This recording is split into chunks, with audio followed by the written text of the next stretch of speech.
So welcome to the December 14th Norfolk Planning Board meeting. We're conducting this meeting both in person and on Zoom. And people out there in the audience on Zoom will need to raise their hand when they wish to speak on a particular topic. There will be an opportunity generally on every topic for the folks in the audience to speak. So without further ado, let us tackle our agenda. Rich, do we have anybody here representing the Pond Street You do. ground? No, we do. Okay, there he is. There's a gentleman. All right. It's still, just want to read the notice. Yes, This is the we first do public need to hearing read the first. notice. Notice is hereby given in accordance with Mass GL Section 40A and the Norfolk zoning bylaws, Section F11. A public hearing will be held on Tuesday, December 14th, 2021 at 7 p.m. in room 124 at the Norfolk Town Hall, 1 Liberty Lane, Norfolk. The applicant, NightsGrid Inc., San Francisco, California, has submitted a site plan application for proposed construction of a large-scale ground-mounted solar photovoltaic system, including construction of site access road, utility poles, underground electric, equipment pads, and stormwater management facilities. The property is located at 90, 92, 96, 100, 100R Pond Street, and 12 Sharon Avenue in Norfolk, Mass., in the C1 and C1B zoning districts. Reference Assessors Map 19, Block 69, Lots 27, 61, 55, 58, 43, and 28. The plan and application are available for public inspection in the office of the Norfolk Planning Board during the hours of 9 a.m. to 6 p.m., Monday through Thursday. Thank you, Chris. All right, Rich, you want to Sure, take I'll us give through a- this before we... Yeah, I'll give you a quick intro before Sure. we get started. Sure. So, the solar project is a combination of some privately held parcels along with 12 Sharon Ave, which is the Town Norfolk Water Department parcel. If you recall, there was an I've previously spoken to the board, it was an RFP proposal put out by the town in order to entertain a ground-mounted system on the 12 Sharon Ave property for the water district. At the November 9th town meeting voted to authorize us to enter into an agreement with them to provide the solar. So this project is being permitted together. So it's one project, but a piece of it's the town's, and the other is a private solar project. NextGrid, if you recall, they have been before the board on two other separate occasions. One was Meeting House Road, the ground array that's up on the top of the hill for the condominiums. And then they previously got the Lincoln Road, 15 Lincoln Road, the former Colway site, as a ground-mounted system. Mm-hmm. The engineering is from BSC Group, which had done the engineering for the Lincoln Road property. Beta performed a peer review. The peer review report is in your packet, has been provided to the engineers. We had a meeting on yesterday, actually, in fact, to go over a few items for clarifying, which they'll be addressing. They won't be addressing them all necessarily tonight, but there was some zoning issues that came up that we're working with them on and town council. So we'll be able to report back at the next meeting, which will be January. They're working through in communication with the fire department in terms of access, in terms of in the event there was a brush fire and such on the site. And then the last piece, which we're still working through with them, is the access road. One of the components of the RFP proposal was to be able to provide an emergency access for the police department, to be able to go out from the Sharon Ave site out to Pond Street, which would be maintained by the town of Norfolk, and it'd be gate controls in terms of, so it wouldn't be open to the public. So there's a few little details on that we need to work through. But I'll turn it over to Brian if he wants to carry forward from the I'm applicant's actually going point to of view. open it up here. Oh. My name's Daniel Server Daniel, okay. with NextGrid Inc. I'm the development director. I am joined by Brian Irrigation of BSC Group. I'm going to give a quick introduction. I'm really sorry I couldn't be there in person. I'm actually halfway through a birth giving class with my wife upstairs, so I'm trying to juggle a lot of things today. You sure you got your priorities right? She can't hear me, so maybe I don't know. But yeah. So my name is Daniel Serber. I'm the director of development with NextGrid. We're here to introduce a new ground-mounted solar energy facility. This project's located between Pond Street and Sharon Ave, and spans parcels at Sharon Ave, which is town-owned, and abuts the water tower, as well as private parcels that we're going to be purchasing at 90, 92, 96, 100, and 100 Rear Pond.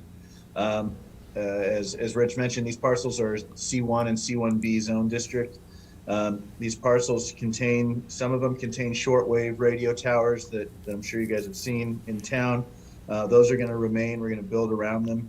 The town water tower is obviously going to remain in place, and the rest of the parcels are mostly wooded with various types of scrub pine and a few other different kinds of trees. If you take a walk out there, it's a very rocky site, so a lot of the tree heights are pretty stunted. There are no wetlands or core habitat found within 100 feet of the project site, so this doesn't require any Conservation Commission oversight. The surrounding parcels are also C1 and C1B, except on the northwest side, there's a residential parcel. That parcel is undeveloped, so we have no residential abutters on this project. So the town-owned land, as Rich said, was opened up for lease with an RFP that was released on June 16th of this year. We ultimately won that bid, and our lease was accepted in town meeting on Tuesday, November 9th, and that was passed unanimously. It was expressed in the lease and in town meeting, particularly for a solar facility.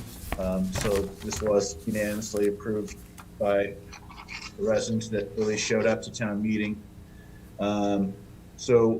We're proposing to construct a ground-mounted fixed tilt, so no moving parts, solar facility.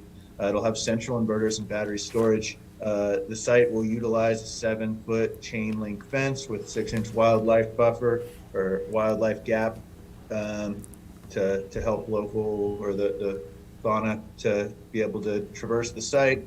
We'll be seeding this as much as possible. I told you it is pretty rocky with a pollinator mix to form essentially a meadow. And then as required in the RFP, we are paving an emergency access road from the police station on Sharon to Pond Street. The road will be built to the specification that was outlined in the RFP. So the town told us what they wanted, not vice versa. It'll be accessed through electronic gates. Only emergency vehicles will be able to use the road. Because this is a paved drive, it should improve emergency response times. And will increase emergency preparedness for the residents in Norfolk. The project will barely be visible from any public right-of-way. Won't increase traffic, won't increase stress to any town services, won't make noise. The project was going to earn income via lease and taxes for the town and increase police response times. It's low impact, high rewards. We think this is a real win-win project. So we did receive comments from Beta. Phil's here from Beta Group. We have Brian Irrigation here. This is the engineer on site. He can go through the peer review comments one by one.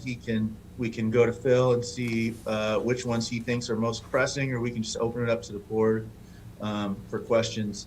So we're comfortable going whatever direction. We know this is going to be. Well, it's a rather lengthy letter, as you know. Yeah. And I don't know whether you've had an opportunity to go through each and every point with Phil yet. Have you? No. No, okay, fair enough.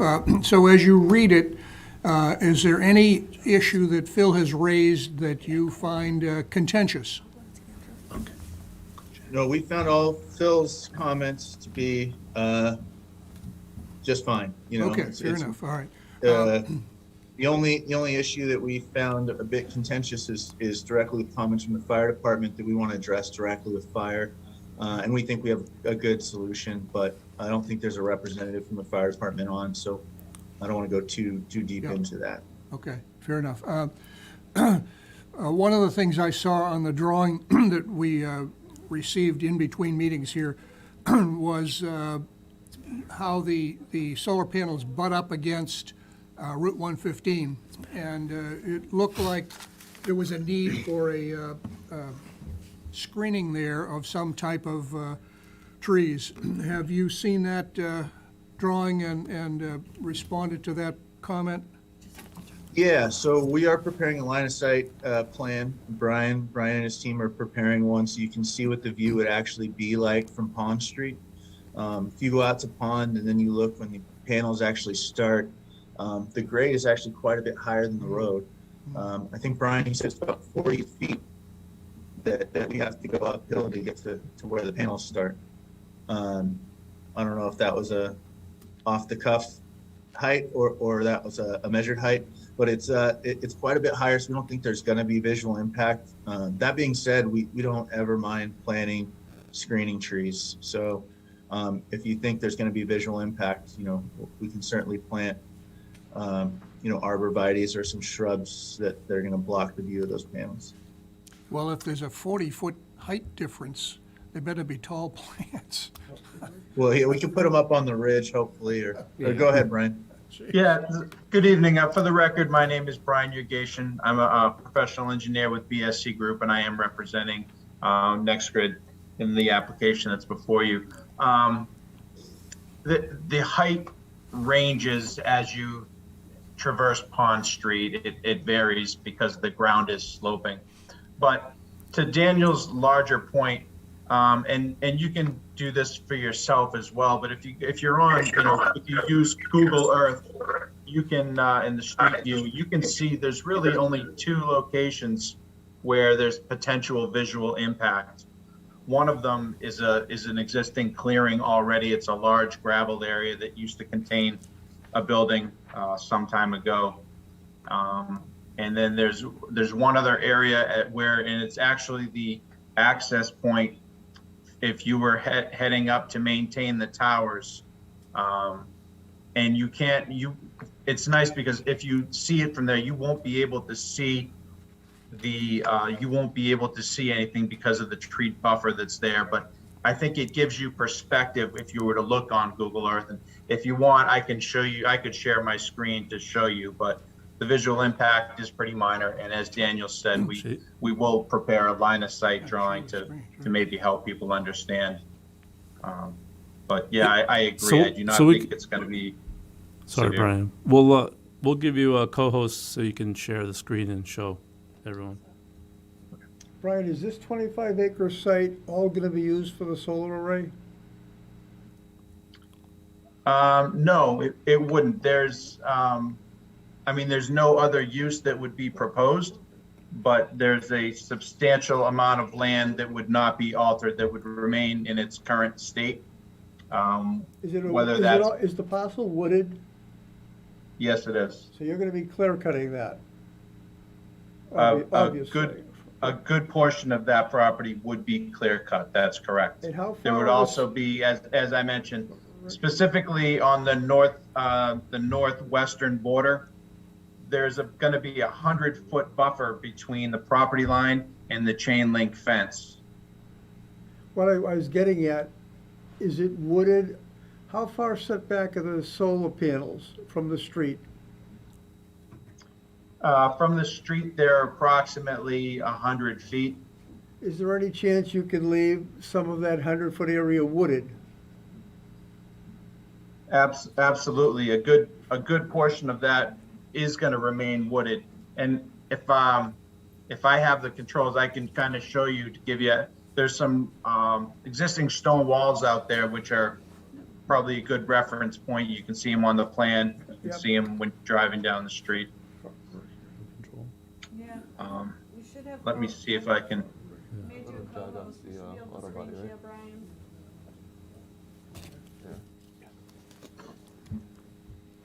Okay. This is the first place I wanted to show you. We're on Pond Street, looking up at the radio antenna. Right. Yep. This paved apron right here is on our property. It's going to remain in this state as you're looking at it right here. So this is one point of access. As you get up into the tree line, you can see that the gravel road bends to the left a little bit. I think there'd have to be a little bit of selective clearing there to make that a little wider, but just Betsy, wanted can to can that be put on that screen as well? Yep. That's a clear picture. Oh, it is, yeah. Can you, I think, or you can't? The other place I wanted to take you back up, this is an adjacent property, but I wanted to take you further back up the road. Oh. Not that far. Okay, I see what it did. unless I do it. Okay, Yeah, understood.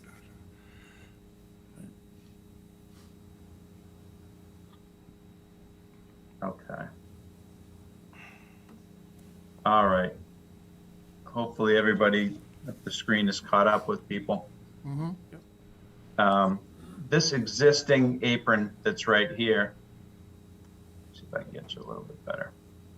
This is the approximate location where the proposed road is going to tie into Pond Street. So we'd maintain this location here.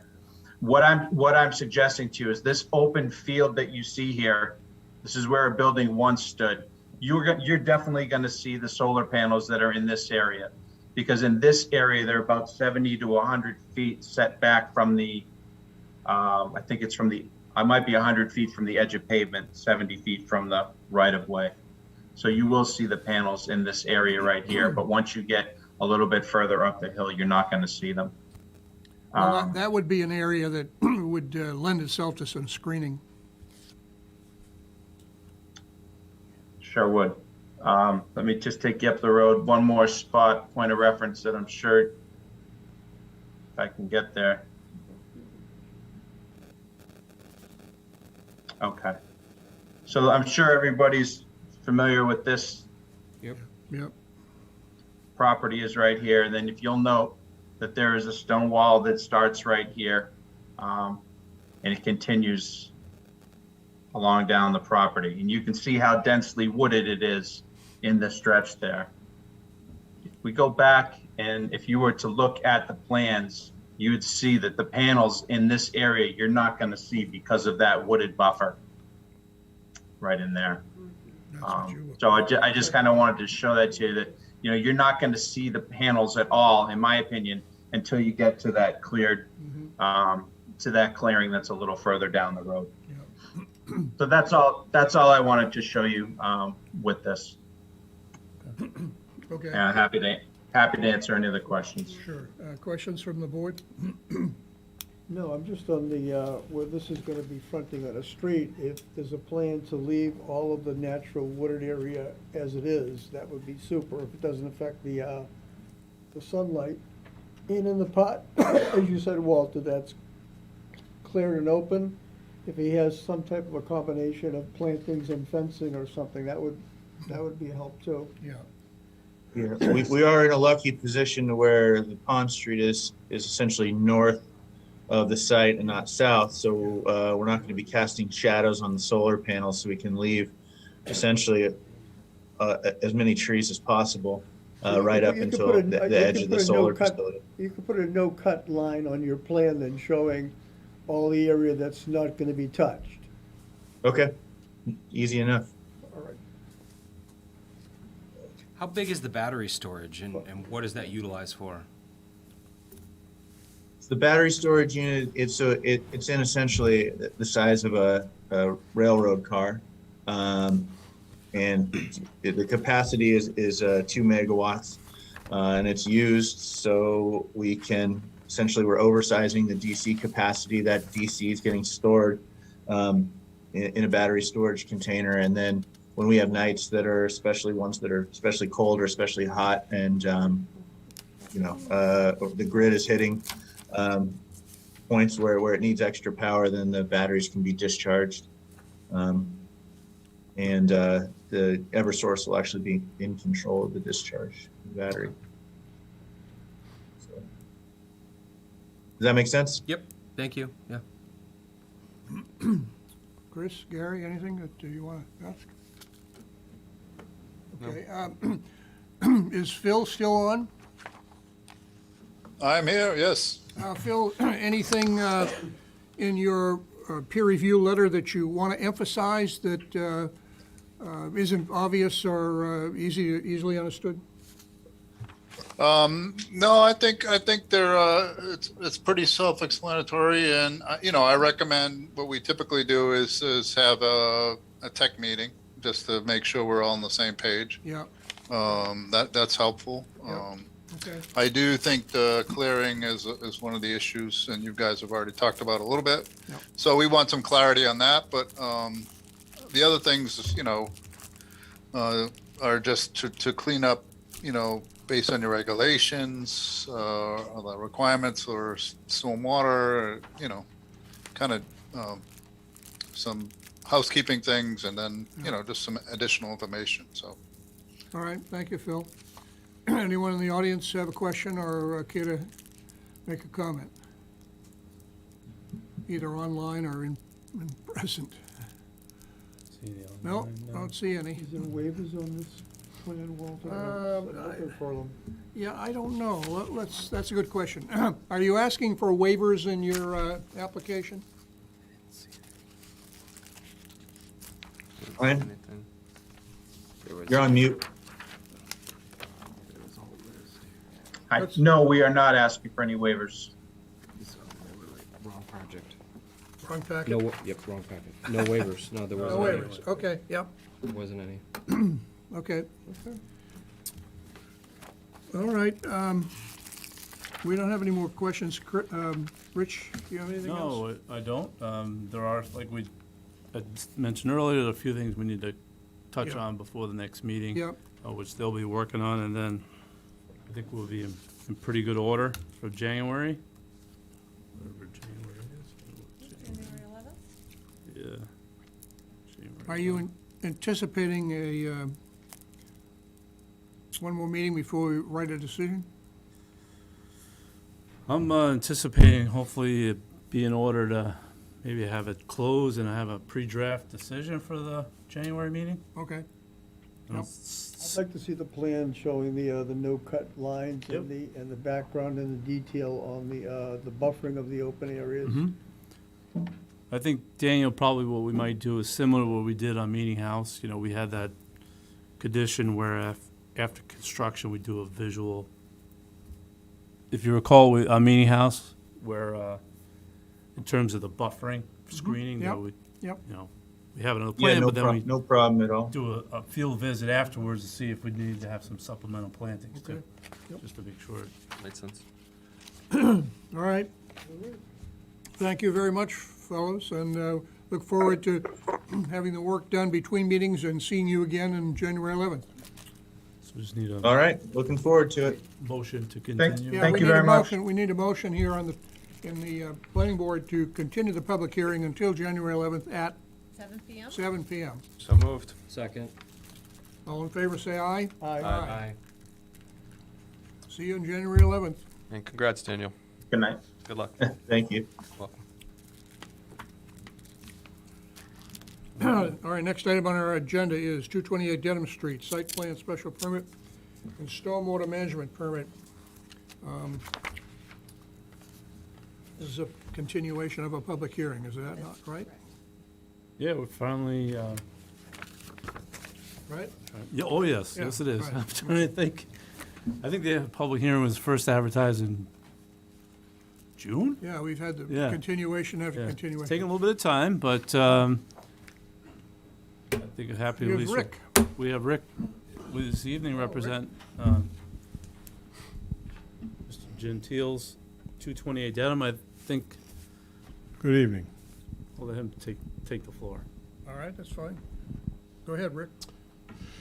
Hi, good evening. Rick Goodrow with United Consultants, here this evening on behalf of Mr. Lee Gentile, Mr. Sean Weber, principals for the development at 228 Dedham Street. What we have here is the locus plan, shows the site in proximity to the surrounding area, which is Pond Street, located to the northeast of the site, with frontage and access coming in off of Dedham Street, Route 1A. Betsy, if you would be so kind to, thank you very much, go to the existing conditions plan. So the site is currently developed with a driveway coming in off of Route 1A, an existing house located to the front, a building located, two-story building located in this area here, consists of the applicant's and owner's business, as well as some other rental businesses. Primarily was the facility for LJ Gentile and Son Construction Company that's been operating the site for well over 25 years. And what they have basically is access here to some truck bays for inside storage, with the office being basically the front portion of the building, 2 stories. Their operations and offices are located on the 2nd floor, and the 1st floor primarily rental space for offices. So what the rest of the property is used for is some material storage here, earth storage here as part of their operations, and majority of this is gravel, stone, and other materials to provide for access for construction equipment, storage of construction equipment, and materials, as I had mentioned. Betsy, if you could be so kind to go to sheet 3. So what the applicant is proposing is the construction of an addition, which would mimic the existing building in that it would have additional truck bays with space on a 2nd level for this portion of the addition. Additionally, they have a business operation, which is for the use, this building would be used for, and that would be for material storage for their ready-mix concrete, or their mixed-right concrete business, excuse me. And what that consists of is materials are loaded into the trucks, and then the trucks are brought off-site. The materials are mixed off-site, and then concrete is discharged per the specifications of the client in which they are delivering the materials to. So what the main operation of this will be for the loading and storage of the materials. It'll be in a controlled environment. It'll be out of the weather. Currently, some of the materials are stored in some small units back here, which we're proposing to relocate, and I'll get to that, but this will, allow for much more efficient operation, again, in a climate-controlled and weather-protected area, set up specifically for that operation. Additionally, they have proposed 3 material storage areas here, which would basically be a concrete structure with an area to drive a truck into, and then storage of the materials with a dome roof structure in those 3 areas there. We have shown an outdoor storage area hatched here and here. We have provided various material types within the legend, which basically this will be an asphalt area here. Just bear with me. It's tough to get old and not be able to see. So you can see these blue X's. That's the asphalt as called for in the legend. And we have some recycled asphalt to be located up here. This area will be for trucks to come up and dump the aggregate materials into the building. So it'll be about 10 feet or 12 feet above the floor grade, so that there'll be doors that open and they can discharge the materials, and then they'll be pushed in from that area. So there'll be some truck turning up here, so we propose for that to be recycled asphalt. So that's a basic layout of the site and the buildings. We have provided parking for all of the buildings. We have requested a special permit for a reduction in the parking. We have provided a parking calculation here. The existing building has a parking demand of 19 spaces, which 19 have been required. The building addition has a parking demand of 21 spaces, and 21 have been provided. The aggregate storage building has a parking demand of 18 spaces, and we're only proposing to provide 14. That building, again, is primarily used for storage of materials. If, in fact, the use of that building was changed, I'm confident we could add 4 spaces to the site without much effort to get the site into compliance. But we have requested a special permit for that. Betsy, if you could go to sheet 4, please. So sheet 4 indicates the utilities for the site.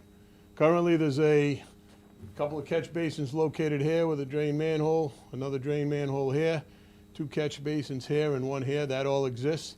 All that piping exists. That piping collects to a point here and then turns and heads north. There's an existing swale located here, and that is within a drainage easement.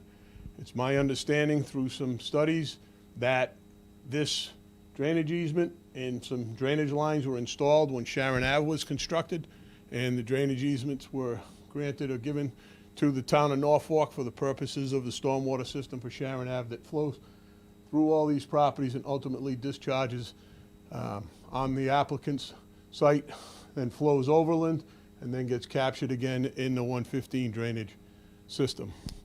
We are proposing 2 separate stormwater systems.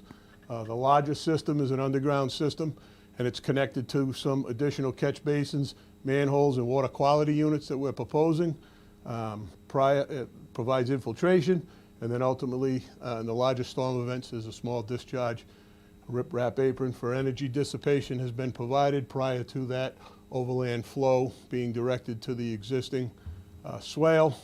Additionally, we have a smaller unit which provides for stormwater management, capture, and infiltration for the 2 roofs of the addition, as well as the material storage, aggregate storage building.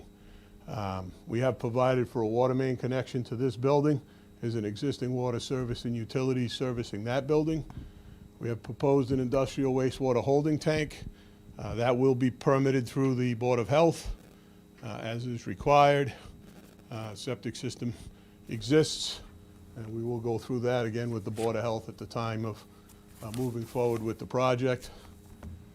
We are proposing to extend electric, telephone, and the cable utility lines to that building as well as gas.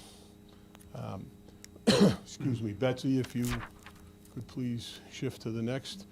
This is a very interesting plan. It's basically the erosion control, operation and maintenance plan, long-term maintenance protection, some notes with regard to the site maintenance during construction. Betsy, if we may go to the last sheet. This plan is basically the planting plan. So what we're proposing is some site plantings intermixed around the site. So we have some tree plantings here, some evergreen plantings here for some screening. We have some existing plantings here, existing tree, proposed trees to provide for compliance with the requirements of planting. We're providing the planting calculations as necessary for the parking spaces, as well as the property frontage requirement for planting areas. So we've provided that on this plan. Betsy, I guess really what's left is the construction details, which I'm not really sure we need to go through unless there are any specific questions the board may have. We have provided a list of waiver requests on sheet 1. We have requested 4 special permits as part of this application. Special waiver requests are here. They've all been reviewed and commented upon by Beta. There's one item that's still outstanding with respect to the waiver request that I believe would be best explained by the town planner. I think we're in pretty good shape with respect to addressing that with just a note change on the plan. Certainly, we can go through the waivers if the board would like to. You can let me know. But as far as the special permits go, I had hit on the special permit request for parking. Basically, a reduction of 4 parking spaces from what was required. We've also requested a special permit for the height of the building. The height of the main portion of the building will be below the 40-foot requirement. However, there's a silo that it's right at the 40 feet. So we've requested a special permit for 46 feet, which is the maximum allowed, basically just for the silo, so there'll be no issues with... What's stored in the silo? What's stored in the silo? Cement powder, dry cement powder. I knew it was one of the aggregates, I just wasn't sure which one. I'm on a need-to-know basis. I guess I didn't need to know that one. We've also requested a special permit for outdoor storage exceeding 1,000 square feet. Betsy, if you could please go to sheet 3. So we have, as I mentioned, an outdoor storage area here and here. Those two areas total just under 21,000 square feet in total, and those, would be used for the construction material that's currently stored. Primarily in this section of the site would be relocated to those areas. What's going to be stored in the 3 structures up against the property line there? These structures? Yeah. Those will be aggregate materials for the Aggregate, concrete operations Yeah, primarily. yeah, And Looks like you're in the know on that one. they taught me well. There you go. And I guess I paid attention because they're not chiming in and telling me I was wrong. So that's good. And then lastly, we requested a special permit for the sign to exceed the requirements but be less than 100 square feet. So we had requested 100. We provided a detail of the sign. There was some comments with respect to the sign. There's currently an existing sign located here. And as I mentioned, you have a driveway and a parking area driveway for the house located here. So we had proposed to install the sign in the same location. The peer review consultant has commented, and we've reviewed and agree that we need to provide a 25-foot setback for the underlying zoning district to the sign. So we're going to revise the sign location and the sign itself to be more centralized in the site and meet that side yard setback requirement. And probably, due to it being in front of the house, we're probably going to decrease the size of it. So there was a comment about the height of the sign because the sign itself's about 8 feet and there was no dimension from the bottom of the signboard to the ground where the posts were. So we'll Okay, take care of that. We had seen, I believe, a copy of what you originally proposed for the sign, but if you're going to change it, we'll pass on that until we see the next. Similar. It's probably just going to be lower and a little smaller so that the top of the sign is not 10 feet above Yeah, grade. understood. That sign area was basically about 8 feet. Yeah. So it would only have been about a foot or so above grade. And not a huge issue, that's just excluded from the waivers requested on that page 1. So you might want to just add Yeah, that. well, we'll go through them in a minute, but please continue, finish what you want to say. I think that's about it. Obviously, if the board has any questions and if they'd prefer to go through the beta comments that are outstanding, we Let's see, can do a couple that. of things come to mind. Sure. And the board, I'm sure, will have other questions too, but speaking of beta, there's a dozen and a half open items on the December 3rd review. Now, that's only 11 days ago, so, you may not have a chance to sit down with Phil and go through them. Maybe you have, in which case, maybe half of them are fixed already, I'm not sure. But these are open issues, right? Correct. Okay. Secondly, there was no discussion here of who your abutters are. Can you describe who your abutters are? And you mentioned a little bit about the plantings, but until I understand the abutters, I really don't know. Sure, and the reason I didn't do that is because there are some residences up in this area that we can go through, and then there's some comments. One of the open comments is with respect to the screening. Yeah. So we can certainly get to that. So as I mentioned, we have the existing house located here on the site. This property is Hugo DiMartino's property. So if the board is familiar with that property, I know he's been before the board. These buildings here, commercial building here, some office retail type space in this area here. Then heading around counterclockwise. This property here is somewhat unique in that Mr. Hamlin owns this property as well as this property. This is the Hamlin house. Okay. That's their residence. Yep. And their cabinet shop is located here in front. Yep. That property was divided some time ago to allow for the house and the cabinet shop to be on separate properties. This property here is Mr. Johnston's property. His house is located out in this general area here, out towards the street, and his construction business and garage operations are located here. And then he actually, with agreement from Mr. Gentile, has infringed onto Mr. Gentile's property to use that for storage of some of his construction equipment and materials, et cetera. So they're working together on that. And then heading in this direction, we have the Phillips property, which is a residence. And the residence is located out towards the, again, towards 115 roadway. And then lastly is the Wolf property, which, well, I shouldn't say lastly, we got the back here, but, so the Wolf property, I believe the board had seen a site plan for a automobile business located on that property. Yeah, it's been a while, but yeah. Yeah. Yep. So just some familiarity with that property. That's what's located there. This circle here is owned by the Interstate Radio Realty Trust. I believe that's the area for their tower that they had taken, just as a point of reference. The solar's going Exactly. Yeah. I was just gonna say, and I Yep. think the board just saw what's happening on the Yep. backside of this. This is the Town of Norfolk Board of Water Commissioners located here. So that's kind of coming around the property.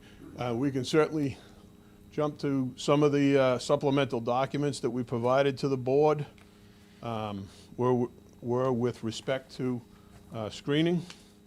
there. Rick, just a question, those few residents and businesses up on top of the project, Yes, that's all zoned commercial, isn't it?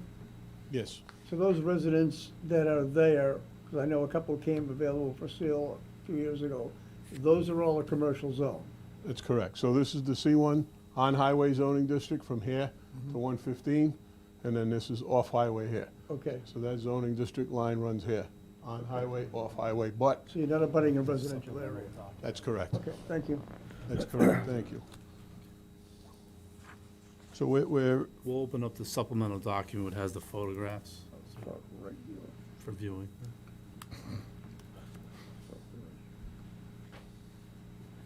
So this business has been in operation already. Yes. we've been there So what- since, so- what, 85? So the activities have been going on for years. You're just looking to expand them and put another building in and have some storage for convenience? Yes. All right, okay, thank you, thank you. Do you anticipate additional traffic as well? Gentlemen, not for us, but for the folks at home, please use a microphone.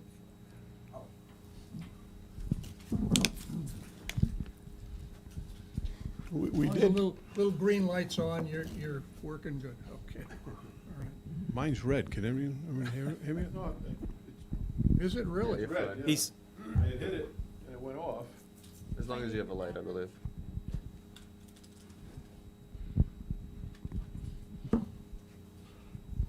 All right. Why don't you hand it to the gentleman in the back there, maybe he can figure out what's wrong with it. No, it's a red light, I just didn't know if the red meant it I don't was know not either. on, or Usually we- no one's I think if you do Control R, commented. maybe not. Shift Control R? No. I forget how to do it in Acrobat.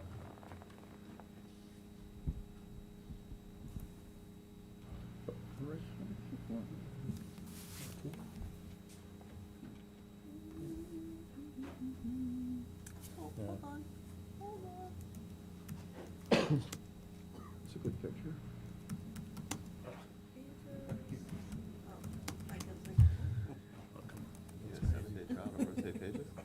Control Shift R. What kind of You can budget always do we tilt have that here? heads, Betsy. Betsy, Control Shift R. Chris was, That's close. Rotate all the way to the top. there you go. Hey, Hey, Thank you, everybody. Teamwork. Excellent. Takes a village. so what we had done was taken a few pictures of the various abutting properties. So from here over would be the automobile business that we spoke about. This fence is along the property boundary of the one solely residential property. So you can see, where the Gentiles operation ends there, and, other areas that had been previously utilized. You can see the 6-foot fence solid fence that exists and the existing vegetation that's been retained on their property. So that's looking towards 115. That's correct. Yeah, That's okay. looking towards the residence that's out towards the 115 direction. You can see the stone wall, basically the property line. So we felt that there was an adequate screen there from their property currently with the fence and the existing vegetation. And then if you could go to the next picture. So that's the Hamlin property, which is down the far end by where the detention ponds are. And you can see the vegetation here and picking up here. We have proposed to install some evergreens to basically close off that area there. And again, as I had mentioned, there's the cabinet shop with 115 being on the other side of the cabinet shop. This is the house. So they kind of have a unique situation where the house is kind of sandwiched between two commercial operations, one of which they own. And then the next picture, you can again see the Johnston property. That's the house, construction operation, garage. You can see the boulders and his equipment. Again, this is Mr. Gentile's property, and 115's out on the other side of the house from here. So just to give you a point of reference, and then took a lovely picture of Mr. DiMartino's sidewalk installation as we were working with the peer review consultant as far as the sidewalk on Mr. Gentile's property. So that gives you an idea of what that looks like. Yep. His sign, street trees, which we were trying to mimic. So we took that picture and included that as well. So hopefully that addresses your question regarding the abutting properties and what's happening. As we said, the property's been in operation. The site plan was issued to the Gentiles back in 1985 by the Norfolk Zoning Board of Appeals for that operation, the construction of the building. It's been an ongoing operation since that point. That's a long time. And they had the opportunity to construct the building and utilize the back portion of the property for their construction operations. Okay, there's, as I mentioned earlier, there's a dozen or so items open with Beta. Yes. Usual plan is to sit down with Phil and go through that stuff. Is that what's on the table coming up? So we've actually had an opportunity to sit down with Phil based on the first, and that's one of the reasons why we continued, was to get those items addressed. I've gone through them. I've highlighted, some of the comments. If you'd like, we can go through them. I just want to know that there's a plan to go through them and There are, close but, them with the Phil. but some of them relate to the board. So for Well, instance. if you want to raise those issues, fine. Sure. You just need to bear with me. I think W9 is addressed, the waiver request 9, which if, we're going to go through anyway. G3, we have comments from the fire department indicating that they seem to be satisfied with the site plan review. So I'm assuming the board's comfortable with that. Z2 sign we went over. Z5 is a recommendation from the peer review consultant for the board to discuss the buffer areas that we just talked about, the 6-foot buffer area requirement that the board seems to have some latitude with respect to. So again, I anticipate some further discussion on that. Yeah. Earth removal 1, we had done some earth removal calculations for the site and indicated that on one of the plan sheets that the estimated material to be removed would be less than the 500 cubic yards threshold for the requirement of an earth removal permit. We'd be certainly happy to discuss that further with the peer review consultant, provide the surface-to-surface calculations that were generated in AutoCAD, as well as the additional information that derived that. SR5 is request and SW3. We're going to make those changes, which are a sidewalk detail and a note with the depth of the monitoring well. Those are pretty straightforward.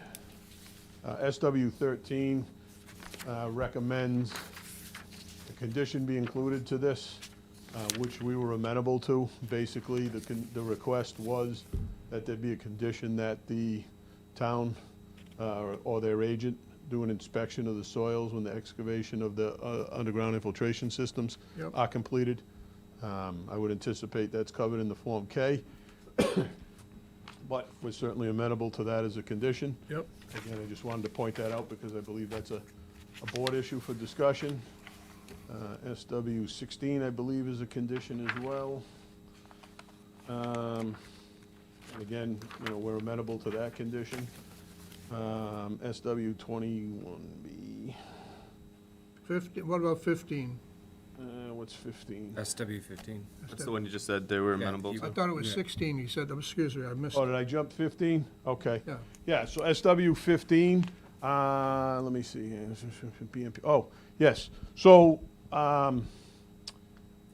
we have an existing stormwater system that I had mentioned, which consists of 5 existing catch basins within the existing roadway system.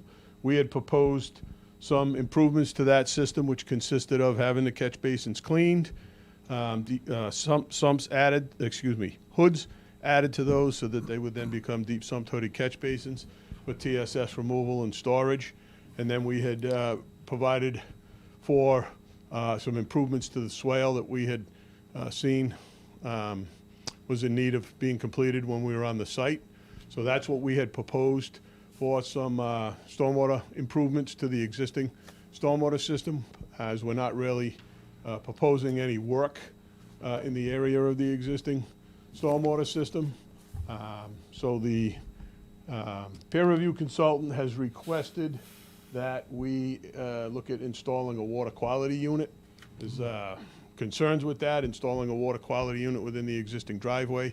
You have the existing utilities, primarily the existing gas line, I'm told, is in very close proximity to the drainage pipe that would need to be exposed. And obviously, there's a significant cost associated with the water quality unit. So I would like to add that existing drainage system would be improved to have deep sump-toted catch basins for sediment capture and treatment and storage, hoods for hydrocarbon storage and separation, and then ultimately it discharges to a swale, which in essence is a water quality swale can be vegetated, and ultimately that stormwater discharges to the 115 drainage system, and then ultimately, you know, down gradient to a wetland system. So we feel that the improvements that we had proposed were adequate. Certainly feel free to have some dialogue with the board on that. We can continue along or discuss that. Yeah, whatever your that's all right, preference. as long, you know, I presume you'll have one more round with Phil on that one, too. Yeah, okay, I guess the next one is down the bottom page, part of SW 21. 21. Which, that's 21B? Yes, Yep. okay with that? Yeah, that's a condition Yeah. that it be signed. I mean, we can get that signed. It was Yep. just, we were submitting them in draft form. So you're gonna have a operation and maintenance plan signed, as well as you're gonna have an illicit discharge statement signed. Yeah. Typically, those would be done when we provided the commission, the board with a stormwater pollution prevention plan, Yep. which I would anticipate would be a condition of the approval. Sure. All of that would be executed when that gets filed. Right, So, yeah, we're fine with that. I guess next one would be 21F. Yeah, I think what Phil's looking for, and I don't want to put words in his mouth, is for the operation and maintenance plan and the stormwater facilities plan to be merged into one document. Yeah, I mean, they're both included in the stormwater report. We added the separate O&M plan to the supplemental documents.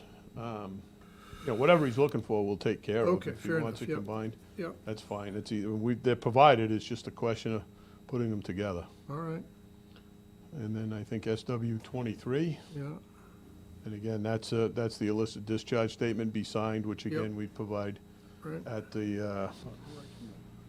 the time of the SWIP. And then LA 2 is really just a request to make the tree stand out a little more. The trees to stand out a little more. Will be a little more bold as they're within the area of the proposed landscaping. okay, And then I think the utility questions are deferred to the Water Department and the Board of Health for review. Yep. So I think that summarizes most of the, Okay, let me take a quick look at the waivers.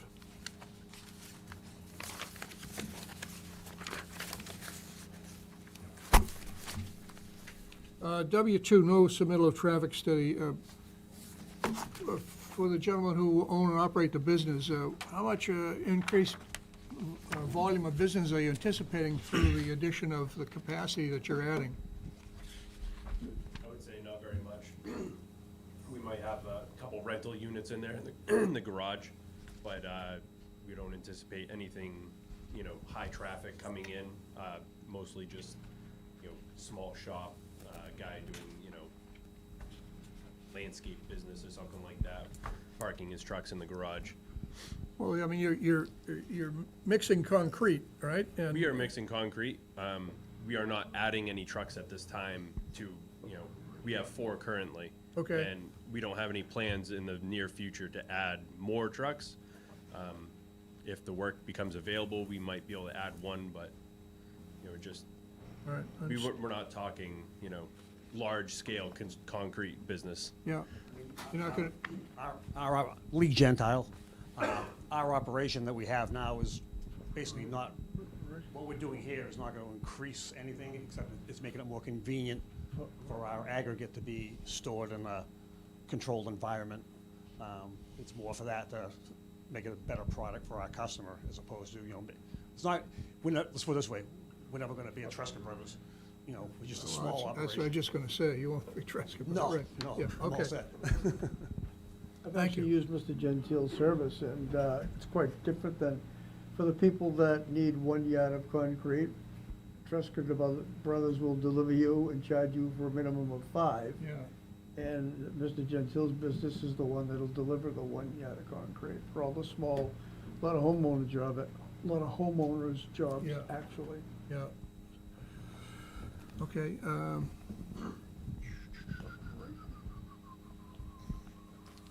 in terms of the waiver that's kind of bolded, I did touch on, I think I did touch on it a little bit earlier. The plan sheet, the layout sheet had just, the labeling got carried forward, which said gravel, and in fact, it's gonna be paved. And the back of the operation behind the new building is proposed. We had discussed it before in terms of the applicant, the designer, and the building department. That doesn't need to be paved in order to comply with the zoning bylaw. So once that plan gets updated, we'll get that back to the building department so they can review it, make sure that is all correct and accurate, and then respond back okay. to close the loop on that one. Rick, the underground pond yes. is a drainage unit, correct? Is it drainage what, I'm sorry? Is an underground drainage storage unit. Storage infiltration You unit. call a yes. pond, right? Yes. Okay. Since it's gonna be so close to the man's home or building, what's the separation between the bottom of the drainage unit and the water table? Just over 4 feet. Oh, so you got more than 2, all right. You don't want his building floating away. All right, I don't want his building floating I know, away, 'cause that's what I get the mean. call. right, yeah, okay, thank you. So Yes, waiver, thanks. waiver forces no curbing, where would this curbing, what's that in reference to? What location on the plan? So the curbing will be around the perimeter of the rear parking area, the pavement area. So there's already some curbing along the driveway coming in from the site that would remain, and that front parking area is currently curbed as well. So that would remain. It's basically for the rear parking area Okay, that we're proposing, where the ponds are. okay.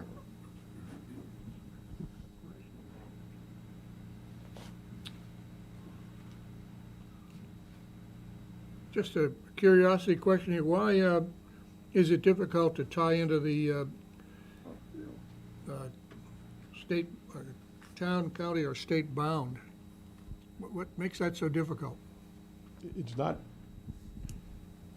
it's to be tied into the nearest town, county, and state bound. So it is tied into the nearest county and state bounds, which would be the bounds out on Route 1 and Route 115. So that was tied into. Okay, It's just, there's really no town bounds. I understand, okay.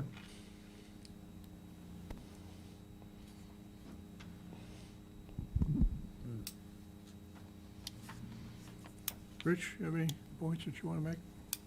No, not this time. Okay. You all set? All set? I'm good. Gentlemen? There's anybody in the audience? Yeah, well, okay, the board seems to be satisfied at the moment. Anyone on Zoom care to raise a question or make a comment? Seeing no hands, I would ask the audience the same way who are with us here tonight. Anybody wish to ask a question or make a comment? Nobody, all right. Well, thank you, thank you. Thank you. And we'll probably see you next month. Need a motion? At the same time next month? Well, that's up to her to tell us when we fit it in. Motion to extend the 228 Dedham Street to January 11th at 7:15. So moved. We have a second? Second. All in favor, say aye. Aye. See you in Thank you. January. Thank you. Happy holidays, everyone. Yeah, Merry Likewise. Christmas. Thank you, everyone. Take care. Yep. Thank you.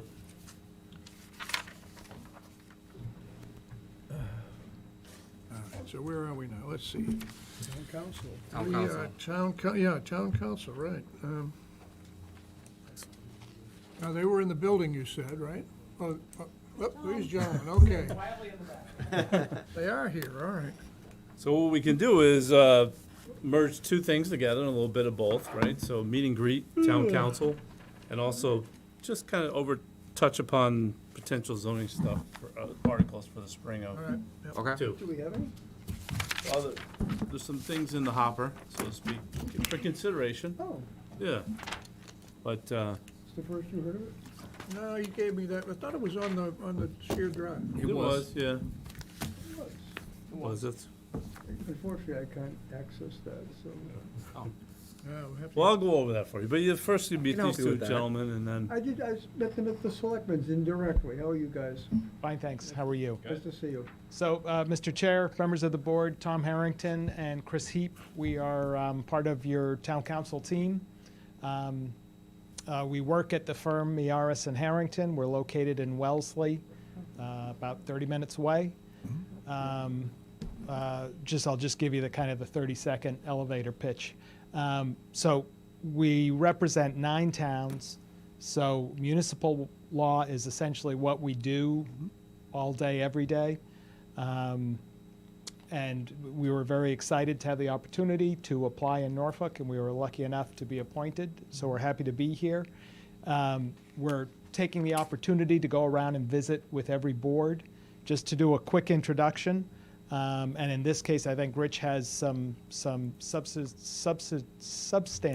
stuff to talk about. I had a root canal today, so it's still funny. Which we're pleased to do. You'll be dealing with both me and Chris, probably more Chris than me. If you want the really good answer, go to Chris. If you come to me, I'm going to go to Chris and find out what the answer is and tell you back with it anyways. But that's kind of who we are, and Chris can talk to you a little bit about his land use experience, and then happy to jump right into a conversation. You know our moderator? I do. Yeah, he's in the same business as we are, and Jay's quite a good lawyer, and so I had the opportunity to do your town meeting about a month and a half ago, and I went back to the office and I said, I want to take Jay as moderator and I want to plug him into all my towns. He really controls that meeting. It was fun to watch. Yes, yeah. Okay, so thank you. Your nickel. well, I want to give Chris his nickel first. Thanks, Rich. Thanks, Tom, and nice to meet everybody. We've been looking forward to, as Tom said, we've been going around and trying to meet all the various boards in person, and I've been looking forward to meeting you guys, and look forward to working with you. As Tom said, we represent a number of towns, and I spend the vast majority of my town working with the planning boards, ZBAs, and building commissioners in all of the towns that we work in.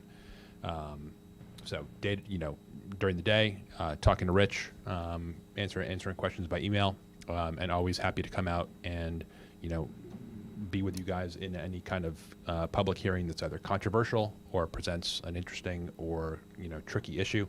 Always happy to come out and, work with you guys through the public hearing, helping write a decision, or, if it ever comes to it, defending your decisions in court if they're ever appealed. So that's most of what I do. And again, just happy to meet all of you and look forward to working with you. Good. Great. Thank you, Chris. Nice to meet you both. So in terms of just sprinkling in potential zoning changes for the spring, the first one on the list was the thought surrounding regulating Airbnb.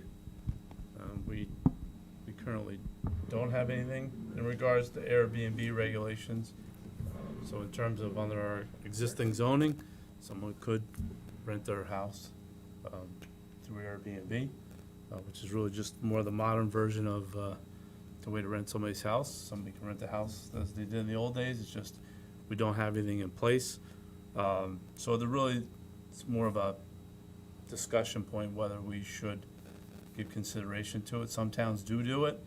I know if the thought in terms of going the other way and potentially prohibiting it could be a much more slippery or harder slope, and I wouldn't, not that that's town council, but in my opinion, as a planner, I probably wouldn't choose that path, only because it's much harder to try to regulate, enforce in terms of prohibiting it and then trying to deal with it. So if the thought was to try to put something on the books, I would at least have something that be a permit, if that was the desire. So it's come up as a topic of discussion.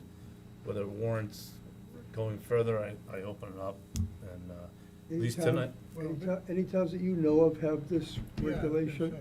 Rather Yeah, than so there recreating are- a whale, because it looks like it could be a complex thing. It can be a complex thing. I don't know all the towns. I don't know, maybe you know some towns that are regulating it at this point. Yeah, so I can tell you that I believe Wellesley is regulating it right now, and they had an interesting situation in that it's college town. Right. And they had one homeowner who would kind of rent the house out by the day, and then the college kids would come in and use it for parties. And honestly, I think some of those parties were epic. They were, I mean, they really got a turnout. So that was something that the town wanted to address and did. It's, it's, as you pointed out, it's difficult to enforce in that you kind of need to be tracking who's on Airbnb and, kind of going in and searching the website and seeing what's available in town and seeing what people are putting out there. So the kind of the drafting of it isn't the hard part. And I think more and more towns are kind of picking a time period, a month, 3 months, not shorter than 6 months, whatever your time frame is, and doing it that way. But again, you need to kind of be proactive in enforcing it. Right. Otherwise, it kind of slides by without you knowing. I would about it. think that peer pressure from the neighbors would help to enforce something like this, but is it true that someone can rent out their backyard with an in-ground pool for the day for people to party? That's a different app and service, but yes, You can. yes. So would this bylaw encompass something like that? This would be for short-term rentals, right? Right. Yeah, okay. So 'Cause, depending on how it's written. Right, right. Yep. Well, presumably, we wouldn't have to reinvent the wheel. We could find 2 or 3 towns that have written these Exactly. regulations already. Just, Absolutely. Yeah. I know like Brewster, Massachusetts has a tax system, right? Because we have property there, and short-term rentals are really cutting into essentially hotel revenue. So they came up with a tax structure, and then alternately also property in North Conway. North Conway's been struggling for 3 years on how to get something created, and they haven't been able to find the right way to do it yet. Are these properties taxed as a rental? I think you can do that, but again, it's an extra level of administration. Exactly, yeah. And it's one of I think there almost needs to be a critical mass of product in town in order to. Yeah. I'm not sure we have a critical mass of people who are doing this. Maybe where's the pressure coming from, Rich, to do something about this? We did, I mean, there was one complaint that was, and it was one so far. Yeah, okay, but I mean, as a consequence of that complaint, is it the select board who are saying do something, or is it? No, there wasn't any suggestion from the select board to do something Or about it. any other board? No, there wasn't any other boards. It was Okay. just So it's just, well, go ahead. making its way to you through myself and discussion with the building department. Okay, fair enough, yeah. Yeah. And there's been how many instances, sorry? To date, one, Just one property? yeah. So is this just us trying to be proactive It's to? more of a proactive thing to give consideration Just to. want to understand that, yeah. Yeah. You know, if it's no impact on the neighborhood, it's kind of, there's no impact, right? But if it gets out of, you know, when it kind of veers off, like you were talking about, the situation like Wellesley, then it becomes more of an issue. Yeah. So I do know, well, I know they know as well, but so Linfield, did make it to the SJC. I haven't been able to grab how to get their code, but anyway, in that case, they did have it on the books and they didn't apply for the permit. Roughly, that's what I understood, and so they had to go get the permit.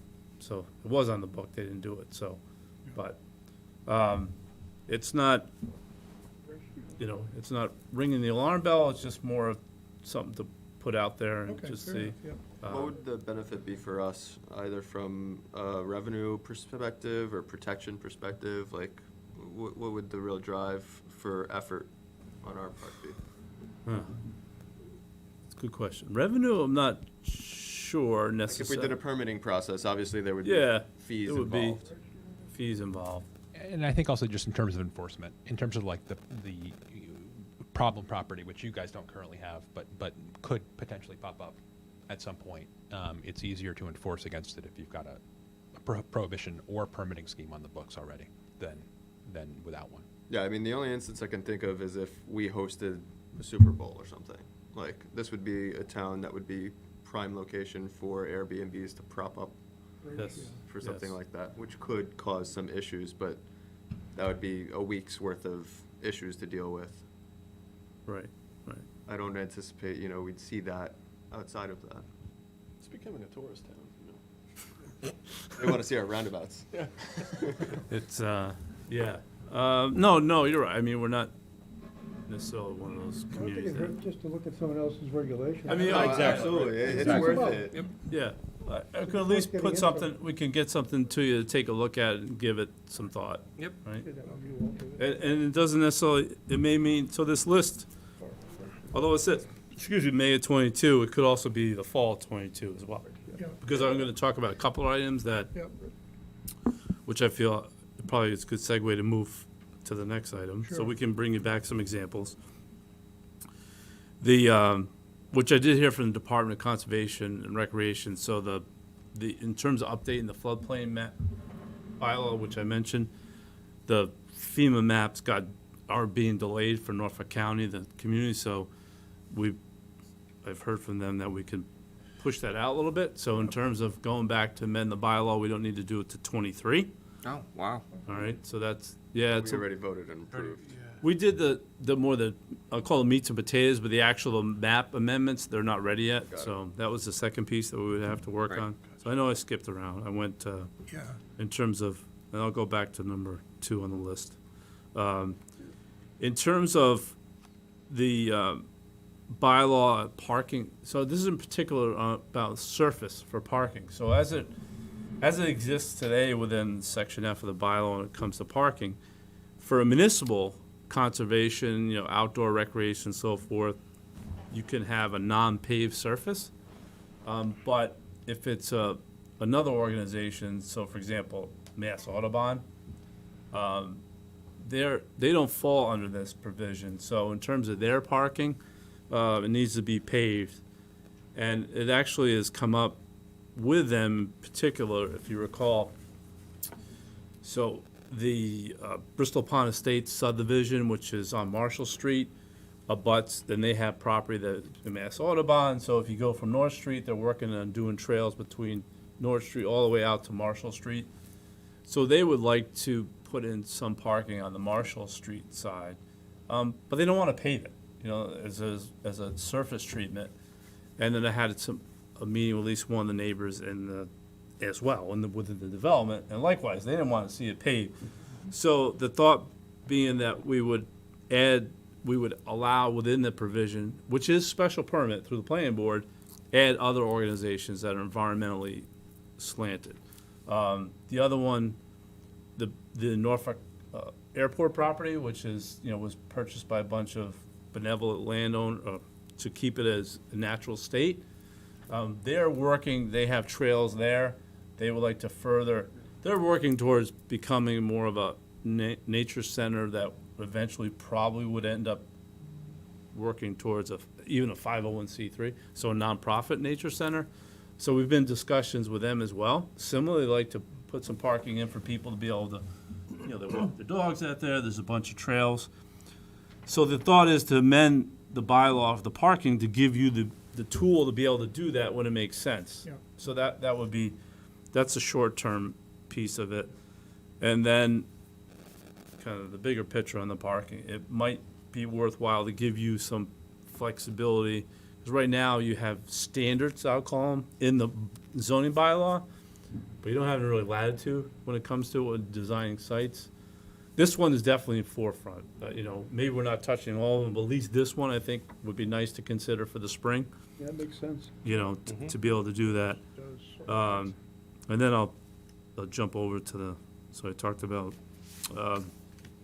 so on the same, similarly, it is actually creating a definition, and this comes up with, again, the Wylands property out with Norfolk Airport, how to describe what they're doing from a use standpoint, because they don't really fit in the box right now. So we've been in discussions with them. They had proposed actually a more elaborate scheme in terms of like this overlay district, and it got much more involved, I'll say, and complicated. I thought that we could maybe work with them on a more simpler approach. And again, they want to be able to put some buildings out there for maintenance of the property. And then they might add classrooms, but allow them to be a use within that residential zone, but come through the permitting process, right? So they still have to come to the planning board for a site plan review process, but at least give them a use that they could fall under and then get them to the board to permit. So that's something that we've had discussions with them, and we'd like to try to see if we can, again, we've been working with them to try to bring something for the spring. Yep. And I think, and they've been Yep. want to encourage that, because that property going from keeping it in its natural state, it's a positive thing for residents. Yep. And then the recodification is something that, we're working with town council on, but general code is the one that's going to do the recodification. I do understand that, I guess, the manuscript got sent to general code. So this is really more of it's a formatting, I can let them speak to it. So, which actually, why don't I do that? I'll let them talk about that. And then I'm gonna, I'll jump to the last one, and then I'll segue back. Okay. So, as you, I'm sure, are all aware, so the town has contracted with a company called eCode, and eCode takes your bylaws and essentially puts it into their format. And their format is currently in use by, I'm going to guess, maybe upwards of 100 towns around Massachusetts now. So it's a good format, and it's, I like it because I think, developers in various towns get to understand it, and architects get to understand it, and lawyers get to understand it. So you're not reinventing the wheel or educating them before they come to the town. They at least know how to access your bylaw. So the idea is that there won't be any substantive changes for your zoning bylaw. It's really just putting it into their format. And so there's going to be numbering changes. There'll be some wording changes. But again, the wording changes are not meant to be real changes. They're either updates because a statute was misquoted or no longer applies. So they do some cleanups, and they kind of run this all by us, and we go through it with them. They do some cleanups, they renumber, they put it into their format, but the idea is that after this, if we approve it at annual town meeting, when you sit down with it, whenever the AG approves it, it should still feel like the same bylaw you've been applying. You get a chance to review it, right? Do we get a chance to review it You do, yeah, So so what you're doing is organizing our bylaw book, in a different format? in a different which we format. tried to get money, I mean, the need for that is so substantial, it's Yeah. incredible. Yeah, Because you gotta go to 4 different sections to find one thing, it's horrid. right, We tried to get money at town meeting before you, Rich, about 10 years ago, to redo all of our zoning bylaws Yeah. and regs, and the money wasn't approved, but the need is still there desperately. So just for clarification, it's not gonna take those 4 different sections and move them into one, it's just gonna rewrite them into this format. And so yeah. you'll still have those 4 Yeah, sections to it go to. will still have those 4 sections, right. So I think that's phase 2, and I've been talking with Blythe a lot about kind of, because it's a big rollout. No matter how you slice it and how you say nothing's changing, it's going to look different. And there are wording changes that people need to be aware of. Well, that's what I'm concerned about, the wording. Right. The devil's in the details. yeah. Indeed, yeah. A word change can change the meaning of a whole paragraph, as you well know. Right, so we got our written corrections and approvals to E-code 2 weeks ago.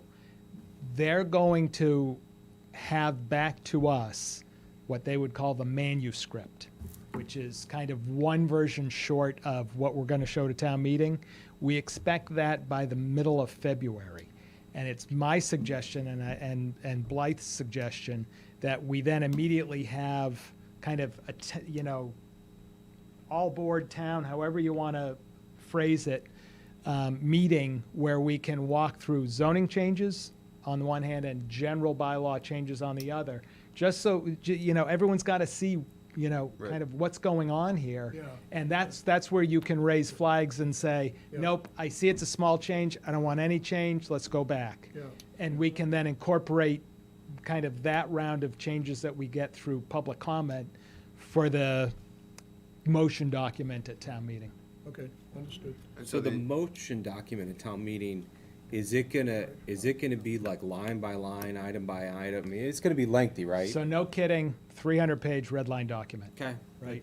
That's what I thought. It just Okay. is, and we need to, the only way to do this, an extremely painful way to do this is to, now let's look at section 6. Yeah. Move to change this, let's discuss it. So instead, we're hoping to have those discussions ahead of time and then just vote to adopt the new code. Right. Is there funding for this? There is. Yeah. Really? Where did it come from? I don't know, but I think the contract, Not town meeting anyway, right?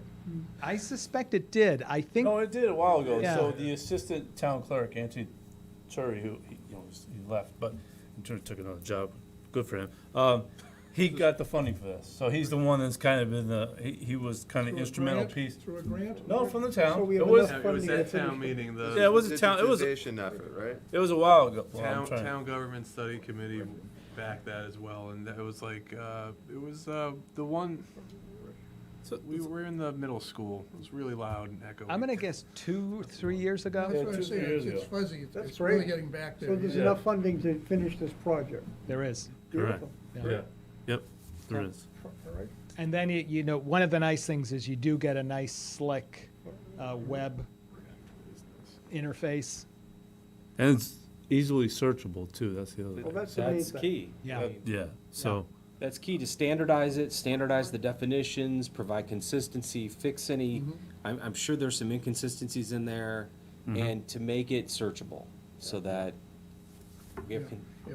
And one of the nice things Love it. that E-code does is they do identify inconsistencies. And so we've, in the first round, we say, well, either fix it or not fix it. And so we were pretty conservative with just don't no big changes, but then we can come back to you with their suggestions after the fact, where their suggestions might constitute a change. Right. And then you can think about that. But I think we're trying to separate those by a town meeting, so that at the spring town meeting, it's really no changes or minimal changes. And then you can then look at, okay, further suggestions that would constitute a change, and then bring that to the fall town meeting. Okay. What are we looking at for a time frame for springtime meeting? What's the, I think it's the second Thursday in May, Yeah. Tuesday? second Tuesday. Tuesday in May. Yeah, Tuesday, I'm not sure. So if we get the draft by February, that's the draft you'll look at with us? Yeah. Yeah, Okay, so that gives us a good amount of time.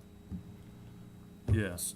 So if I understand this, it's to do this right, it's a multi-phase process, like you said. The first town meeting is, let's get it in the system, and it's mostly the same with minor changes. Then phase 2 is, okay, now let's start addressing the inconsistencies and decide which ones we want to tackle. And then is that a phase 3, phase 4 down the road of still dealing with those even bigger issues of possibly like John had mentioned. Yes. Something might be in 4 places, let's put it in one. Right. And that's a complicated process, and we're gonna push that a couple phases down the road. Well, that'll be up to you, Okay. Whether you want to tackle them all at once, or if you want to do them over a series of, 2 or 3 town meetings. And so to that point, the contract that we have with this company, is it just to get this iteration done, or is it? The contract we have with this company gets us through town meeting and gets us the kind of final printed version in town hall and on the website. Okay. After that, it's like a subscription service, so we'll continue to subscribe to That's how they E-code. get you. But we then just, they're smart. Then they'll just, whatever changes we have, we send them the changes and they make them. Okay. And then if we decide to discouple ourselves, do we put ourselves at risk? Obviously, we'll still have the paper and a digital version. I don't think we of do. it. I think that's a decision the town can make. Okay. And there are other competitors that could easily take that format and bring it into their own? Just out of Not curiosity. that there probably is, but they're not big in Massachusetts, Okay. and it doesn't mean that they wouldn't. But, I mean, if you go to E-code, it's not the most amazing thing you've ever seen. I mean, it's kind of standard. Yeah, yeah. It's better than a PDF. It's better than a PDF. It's a low barrier. But your question is, to John's point, is that next step is to, okay, parking probably should be organized in one area, buffers and so forth, so. Definitely. Rome wasn't built in a day. No, Rome wasn't built in a day. Yep, okay. But- And no indifference to the past and the structuring, but I think we've come across enough things like, oh boy, that, Right. that, Yep, okay. it creates pitfalls. Great. Yeah. Awesome. I think it's awesome. Now, the last thing I wanted to mention, as you heard all that about recodification, I still talked about some zoning articles, so, these things still could be on the town meeting that I just mentioned, is just kind of space them out, so it's clear to people that, we'll have to deal with that. But the last one, we did try last fall, not last fall, actually it's probably the year before now, I'm losing track of time, but and anyway, for you recall with the accessory structures, we were trying to create a way to have a permit process, to have some flexibility, and so and we didn't get it off it was last We winter were actually. close. We were close, but didn't get there. Couldn't get there, right. So, I still want to try to make an attempt at that, and the reason why is, there's many reasons. In particular, with some of the lots that predate 68, the smaller lots that, were built around the older setbacks, much less, not as large setbacks. So they could do something without sticking to the grandfathering rules. Correct, but it would be through a special permit process. Yeah, but So still, you're doing everything but hardship, right? So the Board of Appeals could do things more on a case-by-case basis. And, for what it's worth, tomorrow night, there's another shed that violates the front yard setback that's really off, way off to the side on the property, but in terms of our bylaw, it's in the front yard. Yeah, Those kind of examples. And there are others as well. yeah. So to try to Live right craft across the something, street from you. Yes, that's right. I do have one across the street from me. so maybe you Yeah. too, but, so, is there any way to come up with, so I'd like to take another shot at this to see if we can do something this spring. So I'll fill them in on our past attempt that didn't fail, but, or, well, it didn't fail, I guess. We just never went forward. It didn't go forward, Yeah. so, Sounds good. all right. We So were close. that's it for all those items. So these aren't, all these items aren't It's like a menu. necessarily It's really, yeah. It's a for. menu. Yeah, no, I like it. It's like a running list of, hey, these Yeah. are things that Yes. that we need to consider. Quite a few of these are going to be at the spring. Mm-hmm. I think you mentioned one of them was going to fall. I forget which one was what that was. I just noticed, so my apologies. One last thing on here. Yeah. So- Okay. Go ahead. I was thinking. Sign. Yes. Sign- that's- We need to I'm add gonna- the signs. Yeah. Well, signs aren't gonna be on the spring. No, I know, but, If this is a running list, no, it is a running if this list. is a running list, we need to put those backlit signs on here to keep Yeah. that conversation going. I meant to say I should talk about the signs right now, sorry. Oh, okay. On my list, on the list, just quickly, Go, all right? go. So, do we have, are you from the, no, you're not. I am. You are, all right. The Small Business Association? Yeah. Yeah. Okay, so, and you are? Casey Olson. Casey. Microphone. Did you, did we see you at the meeting or no? No. You did. Yeah. Oh, she had a mask I'm the on. one who emailed you. Oh, okay, I'm sorry. That's okay. That's fine. You did have a mask on, right? Yeah, Rich and I met, No? Oh, boy. Rich and I met with the It's small terrible to business. get old, don't get old. So, We met with the Small Business Association in the Grange the other night, just to begin the discussion about what the business community wants for sign bylaw changes. And we came out of that with some homework on our part to get the town to decide what it wants, more specifically, and then also to ask them to please get more specific about what they want, and then come to the board and say, we'd like this type of sign in the bylaw. And that's kind of where we left it, so. yeah, so one thing we talked about was, in terms of timing, so we want to approach some changes. But things need to get organized, figure out what you want to see bad, and so part of the discussion was, people would like to have better options determined for signage, but also quality too, right? So trying to put that to words and put it into a bylaw can be challenging, so. And there was actually a little different opinion, I think, a little bit interesting, which always is, on signage and where to go. So, so we talked about trying to work on it now, but really probably it would be in the fall that we would get something before town meeting. And in terms of just quickly, and then I'll let you. You're pretty much summing it all up, yeah. Well, you came, so I don't want to Yeah, take no, away, that's but in terms of the question with the town, so the town really, if you recall, was looking to have a 84-inch LCD panel screen. That's basically what they were talking about, that, would be connected to the select board's office, and, you could put town meeting tonight, don't forget to get your burn permit, change your smoke, detectors, that kind of, so town messaging to the townspeople and have it available. So that was kind of that's the big picture from the town side. Double-sided? It would be double-sided. If, for instance, the fire station is successful going through, that would be a great location, I think, and there might be others, but to be able to provide as just another vehicle of providing messaging to townspeople, that would be town business messaging, not clubs or organizations, just town, town committees, so. Now, is that a new development with the 84 inches double-sided? Because when we had previously asked, there was no plans available at that time. The chairman, sitting over there, grilled me and said, please, come back with more specifics, so I'm here to give you more specifics All right, tonight. awesome. So, This is, about a 60-inch here, I think. yeah, I think so. So, anyway, so If you want to add If he hasn't said everything, please Yeah. say the rest of it.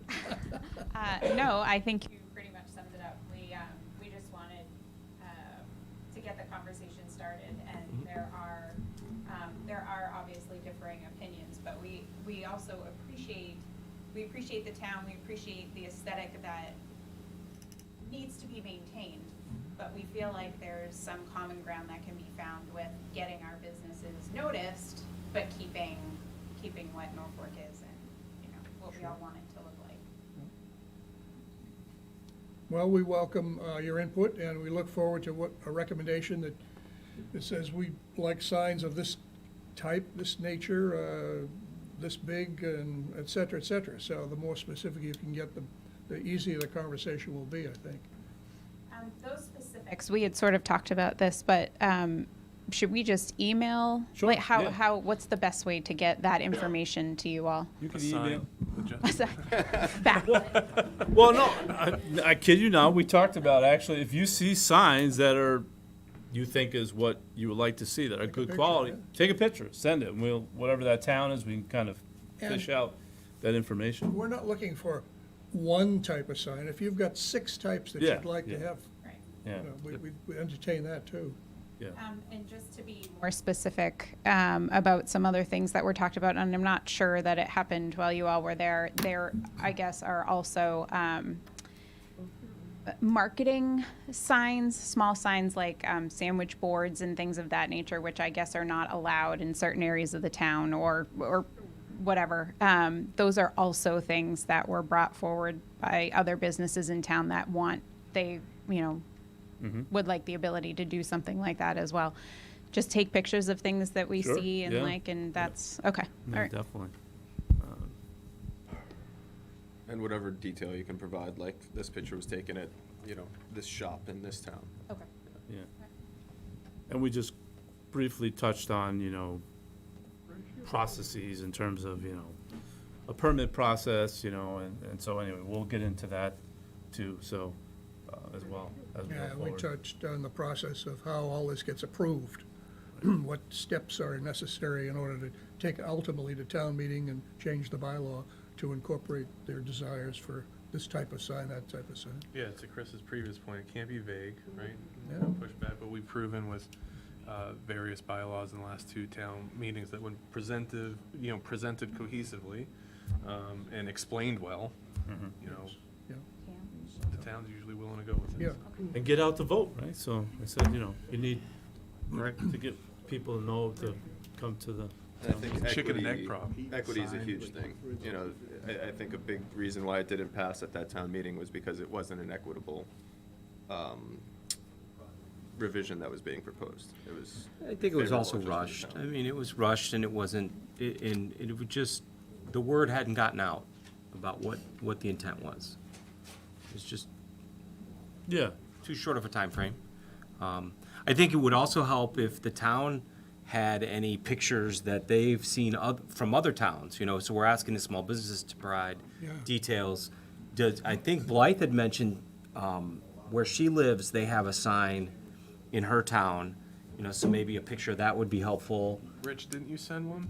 An email? That was for That was, Foxborough? Medway, I thought. Medway? I think it was Medway. Yeah, Medway has That's right, an that's LED right. sign. Yeah. Yeah. As a matter of fact, that one was like, I believe, I recall, like $25,000 for that, which I don't think that's. That was like hardscaped though. That had a lot going with it. Well, we are talking about, again, quality, right? So Right. something that would be hardscape too, yeah, so it's kind of, so, Okay. And I saw that Millis had a sign which deteriorated. They just approved money to replace it. So there's going to be one in Millis Center there somewhere. yeah, so Soon. I agree, if there's pictures, I'm Yeah, trying if to you got think, pictures yeah. and also language that other towns are using for this as well, just some sample language. Yes, yeah, I will definitely Okay. put that together, so I appreciate the meeting with the Business Association, I thought it was a good meeting, Yeah, productive meeting, yeah, it was. yeah, Good idea. and it got me in the Grange for the first time, which was nice too, so, Okay, all right, thank you. all right. And you guys probably got more than you bargained for tonight, but welcome and Absolutely. looking forward to working with you. In terms of, so we have, do you want to do the rest of the business and then do yours at the end, then you could just leave? Huh? Do not, okay, all right, so we're, well, it's not quite 8 o'clock, we're a little past 8 o'clock. It is a little bit past 8 o'clock, yeah. So, we do have the preserve at Keeney Pond. Yep. Yeah, thank you. Good night. Yes, thank you. Good night. Yeah. Thank you. I'm gonna recuse myself from this. Yeah, fair enough. Okay, so Rich, you're gonna present this, right? In combination with, Mr. Goodrow. Mr. Goodrow again. Yeah, he's Okay. here. So I have Yep. a question, Rich. Do you feel it would be advantageous of me to recuse myself? I live in the neighborhood, but I'm not a, If you do that, we will not have a quorum. I know we won't have a quorum. And I don't think I need to because I'm not in No, you're a butter. 900 feet away. Yeah, I'm not in a butter of these two lots. So Yeah, 300 feet is the, You could disclose your, well, yeah, I think you could, I right? just, yeah, so I live in the neighborhood, but I do not abut these two lots. Correct. So, and it is specific as well, just for the record, to those two lots, Yes. not to the development as a whole as Yep. well, so. So, ready? Can I just say one thing before I start? Rentham has two digital signs. One at the town hall, that generally, water ban in effect. Yeah, yeah. Hydrant flushing, Right. school news, et cetera. And then they have one in the Sheldonville Fire Station that they just installed a short time ago. Okay. As I drive around, I see them and I find them helpful, Yes. to, Yeah. to be. If you go by next time, take a picture and send it to yeah, Rich, so will you? please, if, Well, I just mentioned to Tracy that, we use Signs by Cam for a lot of our projects. And I suggested and gave her some info to her to contact him because he's probably got 4,000 or 5,000 signs. Yeah. oh, And okay, he has the resources of what town has good bylaws. The excellent, guy over in Franklin? Franklin, yeah. Yeah, okay, Signs by Cam. So I gave her his contact and she was gonna follow up and, excellent. get some information. Great.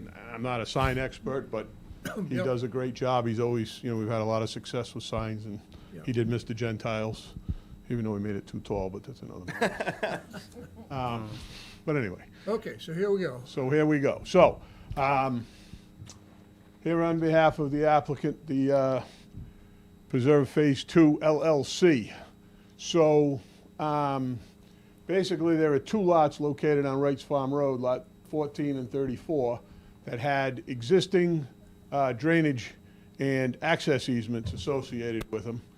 The access for the Lot 14 was here, where the drain pipe was running to a control structure. We've shown the top of the berm and the piping over here connecting to another pond off the lot. So originally, this, These are stormwater drains from the street, right? that's correct. Okay. That's correct. So, for street drainage, yes. So this easement had been basically drawn down and across. And this entire area, as well as some area in here, from where the construction of the top of the berm for the pond was, and then the 10-foot access way for vehicles to access into the basin would be located. So when the pond berm was constructed, we actually went out physically located it and then drew the easement around it. Basically so that we would encumber less of the lot with the easement. The homeowner would have the ability for utilizing more of the property, and ultimately the town would have less maintenance responsibility when the easements were turned over to the town. Additionally, on lot 34, this easement came down and basically came across. There's the end of a small pond here on these lots, and the beginning of a pond here, which extends over to this lot, and you can see the drain piping there, and drain piping here as well. I was not a party to it, but I did see the letter from the Assistant DPW Director, Barry, who had a site walk, I'm understanding, with Rich and the owner of the property to actually field walk it and do a site walk of it. And you have that, I'm assuming you guys have that letter. In essence, what you're trying to do is reduce the easements on those two lots. Exactly. But still leave sufficient easement to allow Access. maintenance of both ponds. Access and maintenance for the ponds. Why didn't I just let you do the presentation? Well, I'm just trying to summarize what I heard. Trying to keep it simple. Yep. So, yeah, no, exactly, and that's in essence what we're trying to do. And, you know, there's benefits to both sides. One, there's less maintenance for the town, and two, there's more usable area for the people. I mean, this originally, as I said, cut across. I mean, now I could see, you know, shed, a swimming pool, an outbuilding, patio, fire pit, something along those lines to be utilized back in that area. Yeah, the guy could rent it on Airbnb, right? Right. So, that's the summary of what we're proposing. What kind of maintenance vehicles would have to access the easement? Typically, you know, you would have, I would say you would want the ability to get some type of excavating equipment in there, you know, either a mini excavator or a backhoe or something like that, if in fact they needed to, you know, reset some of the outlet piping, outlet stone at the outlet piping, or the inlet piping, or the emergency spillways, things of that nature, clean some sediment out. You know, that would be your typical stuff. A majority of it is gonna be, you know, a person walking back there to do an inspection. But if something was found, that would be it. I wouldn't anticipate there being the need for, you know, a large excavator or Right. much dump trucks or anything. So we're talking about the smaller kind of an excavator, not Smaller, for general, I mean, obviously, you know, something not a had to be skid done. steer, but something larger. You might need a skid steer if you wanted to remove, you know, some sediment or something, but typically, you know, in an area like this, you know, a lot of it's done by hand, where they'd actually take buckets and shovels and clean out the sediment at the outlet pipe, things of that nature, vegetation maintenance, you know, things like that. So what I'm getting to is there's enough space there within the easement and obviously the slope of the pond to safely turn around and get back out of the area, should it be needed. Yeah, I mean, they could obviously get into the pond, do what they Right. had to do, and then traverse back up. It's only about 3 or 4 feet deep. Okay. It's not, Yeah, you mentioned the access from the road into that pond on the lower lot. Where's the access on the upper one? so right here's the easement coming in. Okay, I got it, right on the lot line, yeah. Correct, and they straddle, so, They straddle, okay, And yeah. it says 15 feet width, right, which one? on the top, That's correct. and That's then 10 15. on the bottom? That's correct. Okay. Okay, any questions from board members? No. Straightforward. All right, then, So what I would ask, if there's no questions, I would, you know, vote this change as Yeah. a minor we need change. a motion to accept the adjustment to the Drainage easements, the drainage easements on lot, whatever the lot, 14 and 34 on Wrights Farm Road. Absolutely. Do we have a second? Second? Do we have a motion, first of all? Motion. Okay. moved. Do we have- Second. We have a motion, and second. We'll take a roll call vote on this, just so for the record. Mr. Monfort, Aye. Mr. Peck, Aye. chair votes aye. So Excellent. now we can call our colleague Yep, back call from your the colleague back, from the- yes. bushes. Thank you very much. Yep, Happy thank you. holidays. Thank you. And, yeah, one more time, Merry Christmas, yeah. I'm not told. Is it Brian or John? Next item on the agenda is Toils End Farm Fox Run subdivision acceptance of the new $100,000 bond and release of the old bonds, specifically bond 268002132 for $26,800 and bond 268002857 for $850,000 and bond 1117650 for $2,000. Now, you've seen the language of the bond, I believe, on the shared drive. You? No, I didn't say go home. You wanted to say. Is the bond in the package here? It must be somewhere. It is in the package. Yeah. Just So gotta- I did, you know, I know you had mentioned the issue about up to 100,000, so I went back, looked at, I actually talked to, well, not talk, but email exchange with Chris Heap back and forth, and Yeah, yeah. that was the language that we carried through this in terms of the review of the bond, up to 100,000. I know you asked about, Yeah, on page 2 of this thing, the first sentence, I guess it's a carryover from the sentence on the last part of page 1, where it says up to $100,000. whereas in the first paragraph on page 1, it doesn't say up to. Yeah, that's correct. I see that. So I just was concerned that if we ever have to pull this bond, which I doubt we will, but if we ever did, there'd be a dispute on, well, you know, the damage isn't worth 100,000, it's Right. only worth 20, whatever, you know. and, Right. So anyway, I think how it might work, and I'm not sure, yeah, we have to justify using funds. So if a small section of the piping failed, yeah, right, and by some reason they wouldn't fix it, and we had to, yeah, and it was a $10,000 fix, Uh-huh. I do not believe we have the right to keep the whole $100,000. But that's just somewhat of a guess.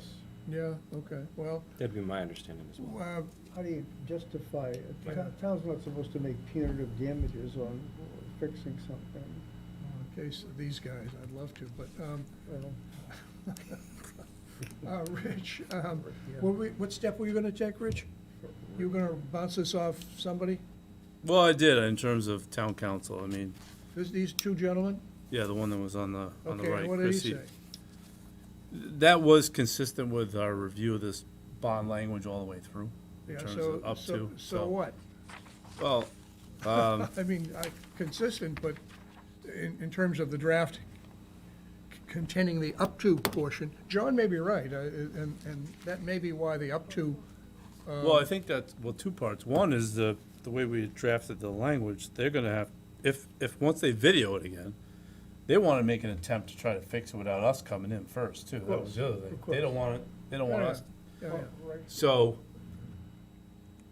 it's kind of an extra layer of protection, I think, in our case, because we're not gonna, they wanna step in first to do this before we step in. So, it's up to, as I mentioned, Okay, I mean, the thing is, we may need 10,000, we may not need 100,000, you know, we don't know. exactly. But I hope we don't need anything. Well, I'm Realistically, hoping- So, I think that Pulte will take care of it. realistically, And I why can't would say if they we ever took- leave for a $10,000 fix? I mean, I can say in the positive note that they viewed the previous work that was lined, and it looks good, so, That's great. so that, Yeah. a little more comfort. Yeah, I saw that report. That looks really good. Right. And by the way, just, sorry, that's okay, Rich. this technique is what they use to line sewer pipes, Yeah. which are much more critical, you know, in terms of leakage, so. No, we didn't have any provisions as to when the next video had to be taken, did we? Yeah, it Yeah. was, Yeah. Year after. 1 year after It's in the, it's in the bond, actually, the date. yeah, so, I think it was. it was 10 months. 10 months. 10 to 10 12 months. Yeah, 10, Yeah, 10 months yeah, sticks. okay. I think it was 10 to 12 months. That gave them plenty of time to, the time frame was to get it videoed, get it to Beta, so that Beta could do a review, so it could get Prior on the to August warrant. 22nd. Yeah, so it could get on the warrant. And they can accept, we could So I accept the think streets. I think it was So about 10 August months. 22nd, right. Right, so it has to be done by then, but like if they went out in a couple of weeks and videoed it again, No, we had said is it there a provision for when they have to 10 months. start it? Before they Oh. go on town meeting, But you get what I'm saying, like they could have recorded it the next day, like, hey, leave Oh, your no, equipment, no, come no. back out I think tomorrow, they're all- record it I again. think those tapes are all time stamped. Even Yeah, you mean so, do it but sooner? According to the wording, it No, still they're- allows. Excuse me, there was something in there that no sooner than this, Right. like, You or wanted there to was a hear time, wait. there was a time frame, like 10 to 12 months. So in the agreement, I don't know if you want to call it up, it said between 10 to 12 months from. As long as it's there, done. I'm fine. Yeah. Right, Yeah, so it there was. was a time frame. It's not in the bond language, but it is in the, The agreement, yeah. the agreement language that was signed by them. It's funny, when you look at, if you look online in the process of this, piping, if it's gonna fail, it'll be in the first 2 weeks, because the process to line it, whether it be weather conditions or prep or not cleaning up the pipes, that would all cause this not to adhere. So you'll get that normally in the first 2 or 3 weeks, you'll see that it never stuck. And So there's the a odd- curing, right?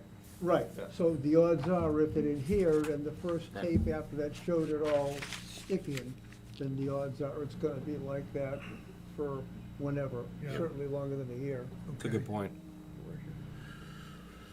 All right, so we need any further questions?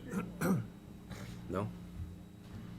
We need a motion to accept the new $100,000 bond and release the three old bonds. Completion of the work. Okay. Yeah. Number 7. So moved. All right, do we have a second to that motion to accept the new bond and release the three old bonds? Sure. Second. All right, and when you write that up, Bets, please put the specific numbers and specific amounts in the motion. All right, so we'll do this by roll call. Mr. Weddleton? Aye. Mr. Peck? Aye. Mr. Monfort? Aye. And the chair votes aye. And what's your opinion, Gary? You can't vote, but you could offer an opinion. I'm for it. You're for it. Thank you. Make sure you're included. All right, next item, review of a site plan decision for the salt shed. Okay, now that's gotta be in here too. Can we just defer that a little bit, so we have some other people online? Okay. Ah, if you sure. don't mind. What would you So we, propose? we to do have advance? Mr. Bonvy online, I think.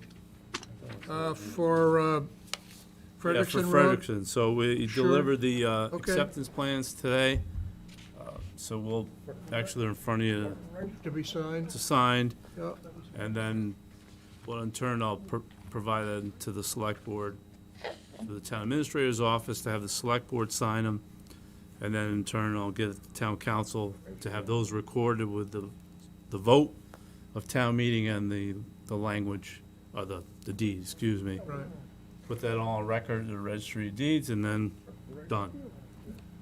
Right. And he sent an email offering he's requesting a bond reduction for what's left to be held, with the exception of $400, which, does it need him? What bank is it? What's your bank, Mr. Bonvy? So Needham Bank, if I can interject, so I was asking the bond to be reduced to zero. Zero, Because you're right. holding $6,400 in cash for in your review account that Betsy was good enough to mention to me. And at that point, all the fees, recording fees, et cetera, you can take out of that. And I said also to keep an additional $400. There was one additional tree out there that I planted a couple of months ago. If it dies, but keep it anyway. You can use it for open space or whatever you want to use it for. So that was in my letter today and a discussion we had this morning when I dropped off the as-built plan. So I'm looking for a bond reduction at Needham Bank down to zero, $6,400 plus or minus that you're presently holding at the town hall right now. Use whatever portion that you need for recording fees, et cetera, plus an additional $400. And whatever's left over, you can call me and I'll come and pick up the balance. In the past, the All right, applicants recorded the bylaws. It's different now. Yeah, we've been making sure that everything's done. Right, but we pay for it out of their review. Yeah, they're paying for it, Oh, but we right. get it done. I get But, that. yeah, we want to make sure it's done. As I recall, I could be wrong, but we voted to recommend acceptance of this street at a previous planning board meeting, right? Oh, yeah, so they got voted at the November 9th town meeting. Yeah, to accept Yeah, it. right, Yep, you're right, okay. yeah. All right, so we need a motion then to reduce the bond to Zero. from $58,257.50 to zero, but to retain two cash items of $6,400 and $400 for cleanup items, and to return the balance unused to Mr. Bonvy. Do we have a motion to that effect? I actually think I May need I to interject, recuse please? myself. I've been out for all of these. Ron, you know, on Street. Okay, the mechanics might get a little quirky because I don't know if technically we can take your bond money to replace a tree. They'll have $400 in a bond just hanging out there. Well, the way I worded it, Mr. Weldon, the way I worded it today in an email was, you're holding approximately $6,400 in a review account. There are recording fees to reduce the $6,400 by the recording fees, and there are miscellaneous expenses outstanding, I'm sure, that may be in the area of $400. Just keep the $400 for miscellaneous. Should we keep that out of the? Hoping that will be acceptable miscellaneous. Should we keep that out of the inspection account rather than Yeah. the bond? Correct. That's what I'm saying. All right, good, Yes. all right. That's the way it was So the ordered. bond's gonna be gone. The bond's gonna Yes. go to Right. zero, yeah. Right, yeah, okay. And then All right. whatever's left over, once Betsy and Rich figures that out, the recording fees and the $400 miscellaneous, whatever's left over, you'll give that back to me if there Yeah. is anything left over, which I Sure. hope there is, but if there isn't, there isn't. Okay, all right, thank you, Mr. Bonvy. All right, You're so we have a motion on the table, it's been seconded, and we had one member recuse himself because he lives on that street. So we'll take a roll call vote. Mr. Weddleton? Aye. Mr. Peck? Aye. Chair votes aye. Okay, so we've reduced the bond to zero, and we'll retain those two numbers, use it for cleanup, and give you back what's left. Thank you and Merry Christmas and stay healthy. And we'll sign these things too. Yep. Thank you. Excellent. Okay, Thank you, Ron. Merry Christmas. All right, Same to now you. let's see. So let's, What do you want I to do? know now? it's way down there, but I want to move up fire station update. I know we have a bunch. Okay, that's fine, go ahead. So we have, Who's with us tonight? The dog. The dog. we have Mrs. Riley's dog now. Ah. Blythe has reappeared, okay. The dog. Yeah, so we have, I'll let them introduce themselves. Sure, by all means. Oh, they're gone. All right, Hi, I'm Ron Lamar with Doran Whittier Architects. okay. Welcome. Good evening, everyone. I'm Don Walter, Principal with Doran Whittier Architects. Welcome, Jason Harris with Doran Whittier Architects. welcome, John Lemieux from Vertex, the owner's project manager. welcome. Steve Kirby from Vertex, owner's project manager. Blythe Welcome Robinson, Town Administrator and member of the Fire Station Building Committee. for your sins. So we don't want to take too much of your time tonight. We just have really a couple of questions and site clarifications. And I'm wondering if I can share my screen. Sure. Yes. You would let me do that? Hang on just a second, we'll let you do it. Okay.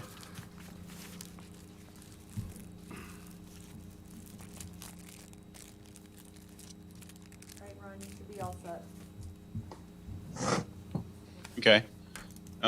So what you should be seeing here is essentially, the first question we have is about the site. I mean, we're all familiar with the site. So what you're looking at here is the existing fire station, and our first question has to do with site setbacks. So we understand the front yard setback, and that's 25 feet, and we're all set with that, no questions there. And we also understand the south portion of the site, no questions there. The questions we have to do with the east and the west side. The east side here, as you can see in the photo, you have a neighbor, and that neighbor has a 6-foot plus or minus white fence between the properties. This is the fire station property and the neighbor. And then on the left-hand side, what we have is the church.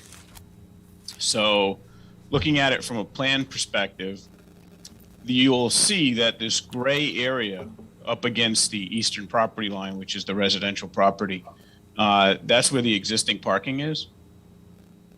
And as you can see over here, I don't know if that's in your way, but as you can see over here, that's where the staff and visitors park today, along that side, which is this side right here. Yeah. And if we were to do an addition and renovation, so we're going to, we're still working with the working group and the building committee, and then soon to be with the select board, presenting options. And one of them is to do an addition and renovation. So the question we have is, would this property be grandfathered since we are building the addition to the fire station, and it is a fire station now? Would we have to tear up this parking and move it somewhere else, or could this be grandfathered in and continue to be used as it has been for quite some time? One more time, where is the property line there? Is it right at the edge of that Yep. parking area? The property line is right here where my cursor is. Okay, fair enough. So it runs down almost north-south, all right. Yep, so there's the property line there. And that red line is a 30-foot buffer. Okay. And then the 50-foot setback. How much- So that gray area, a little piece of the drive that comes in, and then the parking, it's within the setback, and we'd like to know if we could present to the working group and the building committee and the select board that that's grandfathered. 25. Yeah, So the building isn't, so in terms of the building is conforming, because the use is fine, in terms of that parking. So the But plan, they're looking to get a grandfather clause on the site. right, so in terms of, parking. Right, well, it's part of the site. Yeah. so in discussions with the building department, which I share with Ron, in terms of under the renovation addition option, which everything is, there is no demolition, reconstruction, that could be utilized because it's existing, provided they're not, they're not increasing it. That could be grandfathered, but not under a complete demolition project. So, and that's another thing that's under consideration, as a brand-new fire station on the site. It would be viewed as a new project, so you bring into the, you can't retain the grandfathering when you start new, scratch. So there's two scenarios there. So they can keep that if they If the remodel. renovate, yeah, add addition, on. But they addition, can't increase the size of the park area. right. So if they go up in size, though, of the overall station, they have to add additional spots, But not there. but not there. Not there, yeah. Okay. Have to Yeah, so they'll have to conform. put park on the site, but they can maintain that side. Does that answer your question then? Sure. I think, I guess the question is if we built new, because what's going to happen is the project, if we build new, would obviously be in this area over here, behind the fire station. And then the question is, do we sort of rip up this parking just to rebuild it over here? Or if that could be grandfathered. And, one of the things that we had also been talking about is the 30-foot buffer that requires plantings.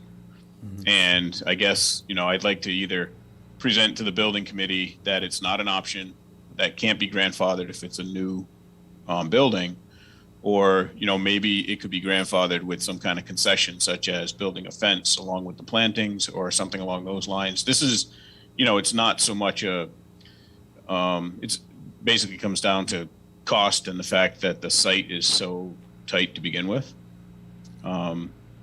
It's just a sort of, I guess the hardship would be the size of the site. And the request is it's, town money that's being spent. So what you're saying is if they tear down and remodel, you can't keep the grandfathered parking as part of it? If yeah, that's correct. If somebody wants to tell me I'm out to lunch wrong, then that's okay too. I wouldn't be offended. Well, but- that ruling came from who, Bob? Yeah, we did talk about that, Right. correct. Well, it makes So, sense if you're building brand new, how can you keep part of the Right. balance of the project Yeah, grandfather? That makes sense. It does. But there's another question that needs to be, so that seems to be the answer there. Right. But the other question was, what about the 30-foot buffer zone, if you will? Right. Do they need to put up some more plantings or erect a higher fence? So apparently there's a 6-foot fence along there right now? Or is Yeah, 6-foot there fence won't- along the property line? Yeah, so the two things that's in question is the setback. I think we've answered that. And then the other one is the buffer. So right now, you can even see it in this photograph down here in the right-hand corner. Yeah, The neighbor has a fence up, and you can see that there's some trees along here. yeah. So another one of the questions that the building committee has had, and that the working group has had, is what do we need to do in terms of planting? Because again, it comes down to, Well, if we move the parking away from here, and then the parking's away from here, do we still need to plant the 30-foot buffer? Yeah, That's why what would they you do. why would you cut down the trees that exist? Why not leave them there? Just because the way the ordinance is written, it's pretty prescriptive in what we have to do in terms of planting 6-foot-high bushes, 2 rows, staggered. Right. So there's, So, so two parts of it for again, just talk about, there's part A, if you will, there's when it comes to building structures, use, parking areas, driveways, et cetera, that are abut a residential district in the B1 zone. It's a 50-foot setback. However, the town in this case can apply to the town, being the ZBA, to reduce that To 30 foot. to 30 feet. 30 feet comes in for you all as the planning board when it's adjacent to the residential district.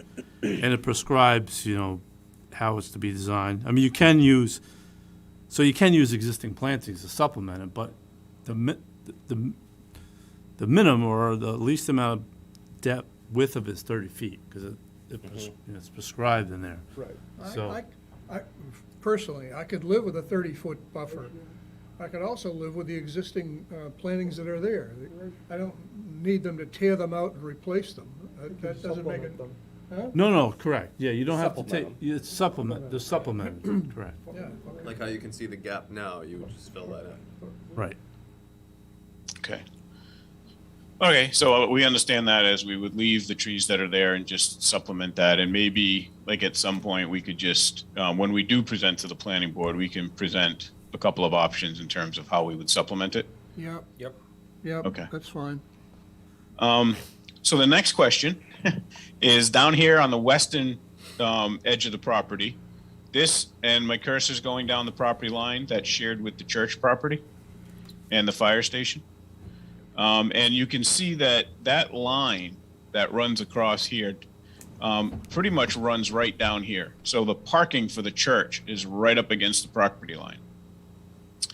And so our question is, again, is the church, and I guess there was a question that Rich and I sort of have bantered back and forth as to whether or not the church is actually in the R2 zone, because it is on the map.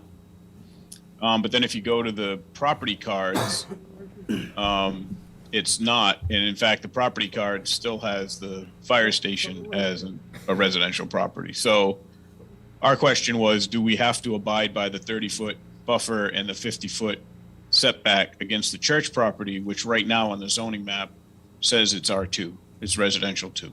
I would say that the church having a special designation to be in a residential area doesn't take away the fact that it's still a residential zone.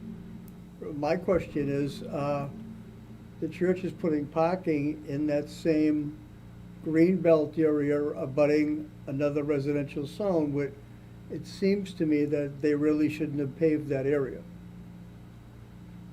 And I don't know how long ago that was. I mean, I don't. 5 years ago. Yeah, and they've also got some drainage swale that you can see here, some built drainage Exactly. structure. I think that where it's all residential, that they would have to comply with the same rules that the fire station would, even though there's special use, because it is a residential district. And I'm not sure whether you can get a waiver for that or not. Is that a bylaw, Rich? Yeah, there's a zoning provision. So what we did talk about, and I talked to Bob about it, there was discussion about changing the church to a business designation, because in terms of the church, it doesn't matter, it's allowed everywhere. But it doesn't sound like we've been able to uncover that it actually did make it to town meeting to close that gap, if you will. So there wasn't this residential zone, protruding into it, which is triggering this provision. So unfortunately, this whole buffer wraps the site, on both sides and to the rear. Not suggesting it, but, it's the church. Now, is the swale on church property or on fire station property? It's partially on the fire station property, but there is an access and utility easement that's part of the deed. And that line is right here, if you follow my cursor. Yep. And so when the deed was amended, it was amended to include the property that you purchased and to include that drainage that's built there. So And the easement essentially just says that, the town, whatever the town does to the property, they just need to make sure that the drainage remains active Yeah. on that property. Yeah. Does that drainage dump into the town drainage in the street? It does. We believe it is connected to it, yeah. I think so, yeah. So if that's the case, is the swale there even needed? I think it's needed to collect it to get into the town system, if I recall correctly. It's just to collect the stormwater and then put it From into the parking lot. Got us Yeah. a manhole there. Yeah. Yeah, it may be treating some stuff too. I think there might be some, Might be some treatment there, For but, sure. so I guess our question was, because you can see what happens to the site, right? This is there's the a existing third fire option, station. Ron. What's that? See, there is a third option, but What would that be? I know some people don't want to, so. Now you gotta say it. Yeah, It could be rezoned, right, to business. I know that, that's, that's what I was thinking. so it's not, I think it's unfortunate in terms of like you have this, this kind What of. could be, the church could be. The church, right, Church. Yeah, right. sure. So the rezone the church doesn't harm the church at all. The use is still fine, right? It operates there, and it removes I think, a logical impediment to the site development by Right. having this Yeah, it does. arbitrary buffer that's really, So if it were rezoned to business, the requirement for the 30 or 50-foot setback does not exist. Is that what you're saying?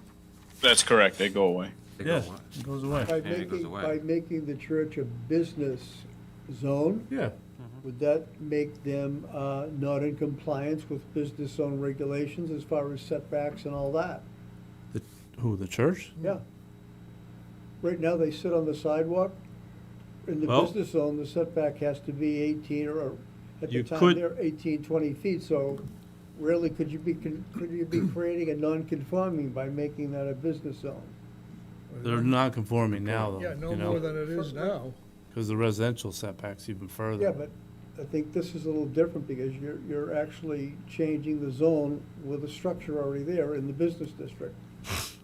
So if we did the inner core, then then the front yard setback goes down to 6 feet. 'Cause But we- they're on the sidewalk. Yeah. But again, they're already non-conforming though. If they're, So you could rezone it, make it more non-conforming? There's nothing. no, you it'd be rezone it, you less make it non-conform- more conforming. It'd be more, Yeah. you'd be reducing the setbacks, not increasing them. You'd be going But the other way. It's possible it'd still be non-conforming. Still could be non-conforming, but It'd be it'd be less less non-conforming. non-conforming than it is today. You'd also have to take a list and see what else is in there that might not. No, I know. fit in It's a just something- zoning it's law. I just- think it's worth researching that. I mean, do it's just- too, I do too. Let's just make up a new zone for religious places. Yeah. Oh. No, we don't need to do that. They're allowed everywhere, so they're. Is there no waiver or special permit we could apply to this? What we did talk about is what is the special permit, but it doesn't get you to 0. That's the thing. It doesn't. Does the 30 feet, is it essential for this placing of the building? So Ron, if you had, Yeah, go ahead. I think the more space we have, the better. Obviously, we can't, there is the swale in here. So we don't want to disturb the swale, according to the deed. But as you can see, so this is, if you follow my cursor again, this is a line of ledge. All of this area was blasted by the town Yeah. or chipped out Yep. of the ledge. So that's really where the building addition or the new building wants to go. So you can see again that, these property lines, these setback lines, if we could push them over or get rid of them, then there's the opportunity to have some kind of parking or at least an access to get behind the fire station. Right. Because again, when this goes away and moves this way, the site just becomes, a little tight. Everything fits. We think we can make everything fit.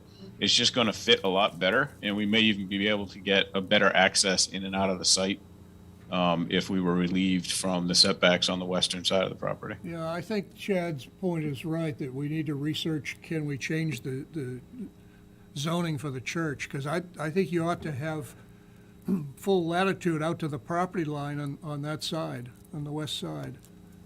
You gotta get pretty much full consensus from the church, too, Well, that's true, which may not be easy. Well, And it would be the same use. I mean, their parking is right up against the property line, and we would have, Yeah. a paved area or some parking right up against the property line, so, it wouldn't affect their parking. exactly. Just a question, at your last meeting, I happened to watch some of it, and one of the members was talking about the possibility of tearing down the station and replacing the new station somewhat in the same area. If Yes. that were to happen, would the setback on the side be an issue then? The issue with that is we're also trying to find the most economical, way to approach this. No, I understand, but my question was, Yeah. if you do that, is the setback on the side an issue then? We'd have to look at that. We haven't looked at that option, so we can definitely take a look at that and see what that does to, It just looks by looking at your picture, if you put a new structure where the old one is, mhm. that the setback there wouldn't be an issue. Right, unless we're still trying to get around, I just gotta understand. drive around the building. Because, One other question that's not related to the setbacks. It's an ancillary question. There's another project in town, which I'm sure you're aware of, that potentially would bring sewer to the center of the town. And there was Yep. consideration of possibly locating the plant behind the fire station. Is that still under consideration? Yes, Rich went through all of that with us. And if you look at my cursor on the screen, this is the Comcast hut. Yep. Or the Comcast shed that's there. And so this is the area around there Yeah, that had been identified for that. But again, if we're moving all of this paving and such out of the eastern setbacks, then, really this whole area right here becomes, a possibility for all those on the ground items. right. So we are working with Rich to make sure that, we're kind of looking forward and making sure that we don't do anything to impede a future project. While at the same time trying to get the best use out of the site for the fire station. So, Yeah, I know it adds extra complications, but I just wanted to know where it stood. Okay, thank you. no problem. Makes sense, Rich, before we get too far into this or into rezoning, that the committee makes a decision on whether they are gonna tear down the building and put a new one in that spot or not, because that would change the Yeah. need for some of these things. True, but I don't think it hurts to research, what, I think the schedule was ready to, in case they have to. well, I think the Everybody schedule's, is approaching the church, then Well, I don't think there's anything wrong with approaching the church. It's possible that we might ask you to do this. I Are guess you you okay? could. Huh? I guess you could. You could. I don't know who's on the board of the church these days, so I do. you, maybe you don't want to approach. We'll I talk see, later. okay. That's all. We'll talk later. All right, I understand. Excuse me for bringing it up, right? so in terms of process-wise, it's scheduled next week to go before the select board to talk about these things, I think, Yeah. right? So, Yes, on the 21st. To present the feasibility study and show the select board concept for an addition renovation and a new building next to the old, after which the old will be torn down, and ask the board for the approval to move forward into schematic design. And then if that happens, to come back to see you, planning board in January with more definition and talk with you more about the details. I think that's a good idea. Yeah, Blythe, it's not clear, of the 2 or 3 options that you're working on, is it your intent to present option B, whatever, as the selected option? Or are you just looking for their input to figure out which of the 3 or 4 options, whatever it is you've got, you should follow up on?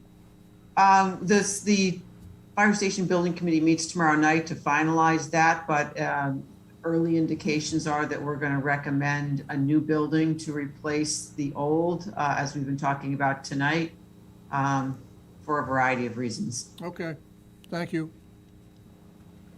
So, and again, not looking for an answer tonight, so I should have said that at the beginning. I apologize. We're just bringing this up to have a discussion.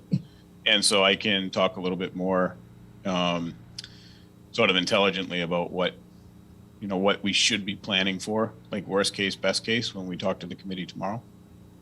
Yeah, the next thing that we just, again, not looking for any decisions or anything like that, but we just, Rich and we had a conversation about the requirement for a pitched roof, like all the buildings in the B1 outside the core, it's required to have a pitched roof. So we would like to know what the extent of the pitched roofs are, if that makes sense. Sorry if I'm not making sense, but as you can see, the existing fire station has a variety of pitched roof accents, and then the apparatus bay is flat. And if we were to design a new building, would the expectation be that all of the roofs that are seen from the street be pitched? Or could we have a variety? Like, for instance, one of the photos down here in the lower left-hand corner is your neighboring town of Medfield, where there's a combination of some flat roof and some pitched roof. And interestingly enough, this came up during one of the community meetings where, a lot of people were saying that, they like the way this building looks in Medfield. So we've got it on here for that question. And then we've got another design. I don't know if I can move this. Here we go. We have another design for another community. And that one also has some pitched roof accents along with a flat area. And then here's yet another example. These are all fire stations of one that has a variety of pitched roof and flat. So just from the planning board's perspective, we're kind of asking, would the intent or the spirit of the requirement be met if we had a combination of pitched roof and flat roof, or is it all pitched roof? Well, there's no spirit in zoning. The zoning says it should be a pitched roof, so I think when you establish that, then is there a waiver possible, Rich, for a part of flat roof? Is the pitched roof a bylaw again, a zoning bylaw? Yeah, it is in the zoning bylaw, but it, So basically, where you can't waive a zoning bylaw, you're required to have a pitched roof. but you can have a, Facade, no? yeah, you can have a, so it could look like a pitched roof too. There's some prescriptive, all buildings, excuse me, I'll read it. In the event of a flat roof, a desire of the building should have the look of a pitched roof from the front, side, and rear of the building, depending upon where it may be visible from the street. Right. So you got a little bit of room there, I would think. And we'd be working with the design review committee in town when we start, when we get it to a certain point. So, that was, again, not looking for decisions, but just your impression of, would you, if you were looking at the Medfield project, you would consider that non-conforming? I guess we're trying to. Yeah, Yep. I think, That's yes, correct. that's correct, yeah.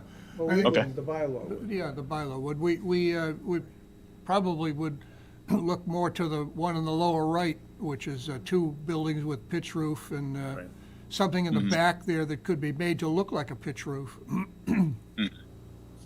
I don't know whether you're considering a two-story building or a one-story building, so that's another issue. Yeah. Sure. Well, we're looking at a two-story building. Okay. Including over the equipment bay? Yes. Yeah, okay. I think a lot of that's gonna depend on how you place your building. Because when you're going down Main Street from east to west, if you want a fake front on the building, you really have to make sure it wraps the corners because you would see that Yep. coming west and east. So I think it all depends on where you place your building. Right. Okay. All right. Well, that's pretty much the questions we had for this evening. Okay, Ron? Yep. Before we close out, if we could just go back to the site plan real quick. I do want to just throw out there, as the board considers how to handle the church property adjoining the existing fire station. When you look at the way the business district is established, it looks like the church wants to be part of that business district because it kind of moves along, jumps down with this fire station property and goes back up residential. So in terms of creating something contiguous in the business district, it seems like the church wants to be part of the business district anyway. So I guess as you consider what we might be allowed to do, or what kind of waivers we may be able to ask for on our western property line adjoining the church, you take that into consideration. You have the map of the B1 district. Can we put that up there and take a look at it? Or get Betsy to go to our, Yeah, do you want me to put it up, or are you gonna? well, you can put it up if you want. Yeah, It's you faster. can. If you got it, do it. All right, let me find it. Now he says it. Oh. Right. There's definitely a hole. I mean, it's, you know, if you step back and think about it in terms of the district then versus like other requirements when you create the district, and then what that residential does to things in the business district, it gets a little bit challenging when you have business property, you know, when you're in that business district. Richard, what Walter said makes sense in that they're right at the beginning stages, not knowing what it's gonna look like or where to play. It wouldn't hurt if you wanted to preface it by going to the church folks and tell them about the potential of rezoning that for fitting the fire and see what they have to say. Absolutely. Yeah, I think it's worth a conversation. Yeah, exactly. Yeah. I mean, and Not to say it's gonna be needed, but just in case, see how they feel. Yeah, so you see, particularly as you point out that Mark's next to them really because they're allowed in any district. right. All right, anyway, so here's the pink is the B1 inner and the dark pink is the B1 outer, right? Right, so all of this zone right here that includes the fire station Yeah. is yeah, all B1 out. Yeah, This is the church on the corner, and you can see, as Don mentioned, the fire station's wrapped on three sides. It's kind of like, it looks like it fell into the R2 zone. yeah. It's a little pork chop. Yeah, so we had put this little thing on here, hoping that the church site would be considered a neutral place. And then we wouldn't have to have the setback. Yeah, okay, we understand what you're trying to accomplish, and we're willing to potentially play in that game. So we'll let Rich do his research, and then we'll see where we go. Okay. Thank Perfect. you. Donna, yes. Okay, so that's all we had. Hang on a minute, John. We have one of the people from the audience who wishes to speak. Hi, my name's Donna Jones. I was on the people that take care of property for the Federated Church are called trustees. I was on the trustees more than a decade ago. The town and the state decided to redesign town center and lower the utility wires. And at the time, Bob McGee worked with the church people and said, can we change the front of your church front door drop-off area and the Main Street side of your property? We said, okay. And at the time, we had our grass play area along Main Street. Police Chief Stone said, I'd really like you to get your play area away from the street. If a car goes off the street, we'd rather they hit cars.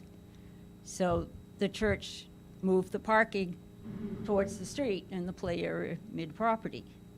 Now, I don't remember the timing of that compared to when the town approached the church to buy the property that was a hill.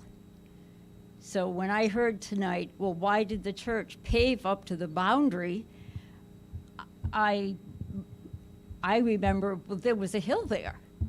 It was our property, so I'm thinking that's not a That's the problem. answer, sure, okay, that makes sense, yeah, And that makes sense. you know, you've got a fire station as a neighbor. Yeah. I wouldn't want a boundary, a buffer in there of trees or something. That you could easily watch the church property from the fire station. So I don't know whether it's considered residential or business, if these requirements could be waived. You know, we'll put in a few trees, but it's not going to be a solid boundary, or we're not going to have to be 30 feet back. Yeah, I understand, okay. You know, Well, that's the a- timing of when these That's a buildings get That's a used. welcome opinion, thank you. You know, I hope you can influence some of your other ex-colleagues on that board. behind the current fire station, there's a house back there. If they don't care with what's there now, how's the new thing gonna bother them? Unless it's higher, maybe they'll get some lights, but, you know, the person right next to the building, it's like, ask them, are you troubled by what happens here? Do you need more of a buffer, or Yeah. can we just waive the requirements? Sure, okay, thank you. Thank you. Thank you. Thank you, Don. All right, so you, sir, are satisfied, you've got the answers to your questions is the best we could offer, I guess, right? Oh, absolutely, I think so, yep, and we can report back to the committees tomorrow. Okay, well, very good, thank you, good to meet all of you, and good luck. Okay. Thank you very much. Very much. Good night. Thank you, good night. Happy holidays. Thank you, you too. Okay, Rich, where are we here?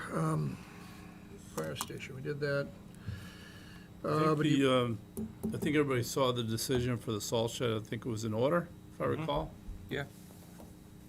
So if you want Yes, sir. Okay. to just vote that. Is that in here? Let's, I don't know if it's Yeah, in- I is it did in put a there? copy in Oh, your you did, packet. okay.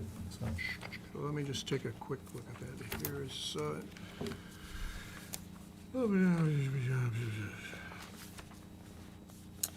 Isn't it? yeah, we've All the way towards the back. been through, yeah, we've been through this before, right? Yes. Not the draft decision, but yes.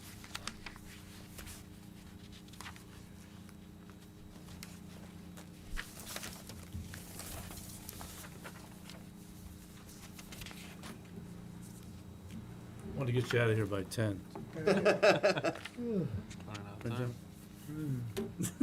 Good luck.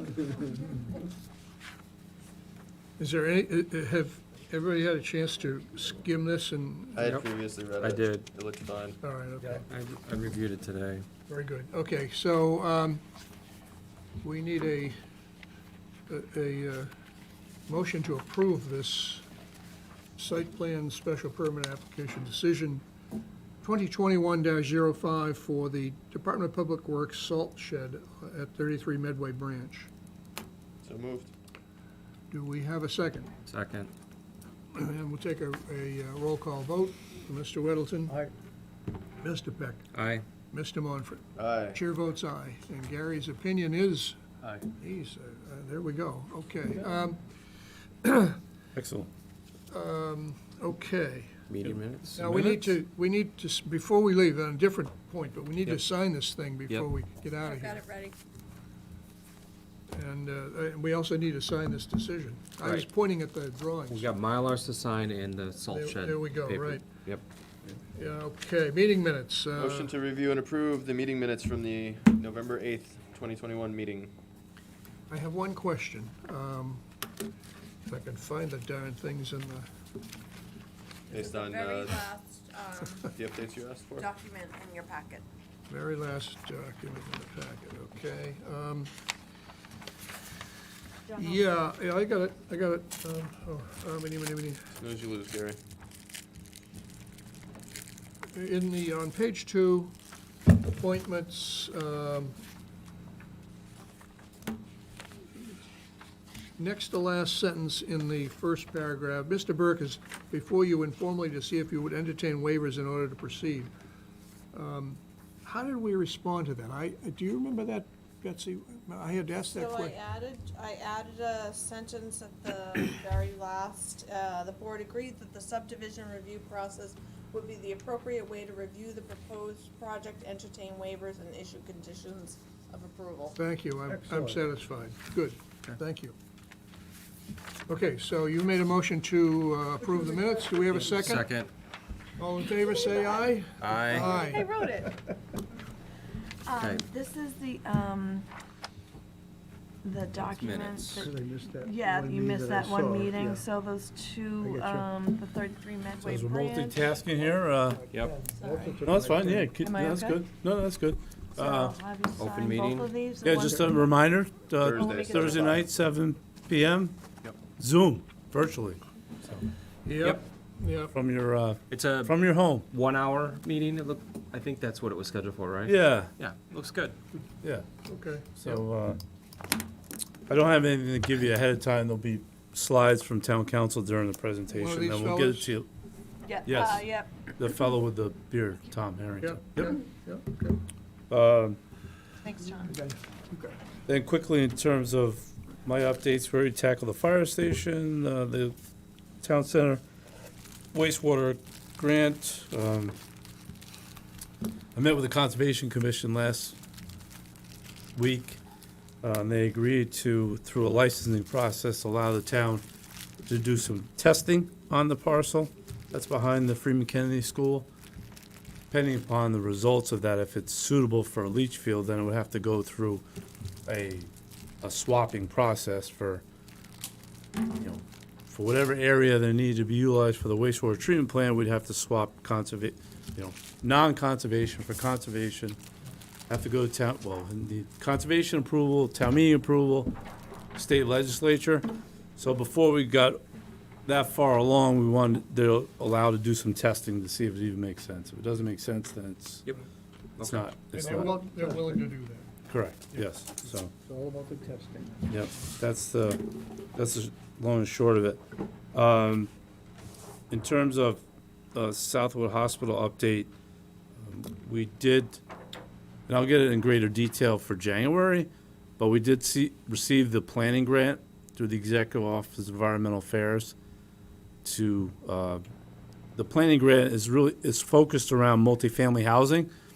Excuse me, whether or not a 40B project that took the shape of I'll call it a friendly 40B is an avenue to pursue, or the second option potentially would be the 40R, which would be, it would mirror 40B in a lot of respects. However, the permitting would be through the planning board.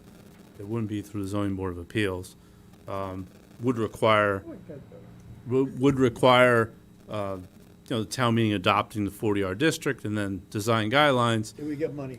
And there's money, and there's money as well Yeah. as part of that process.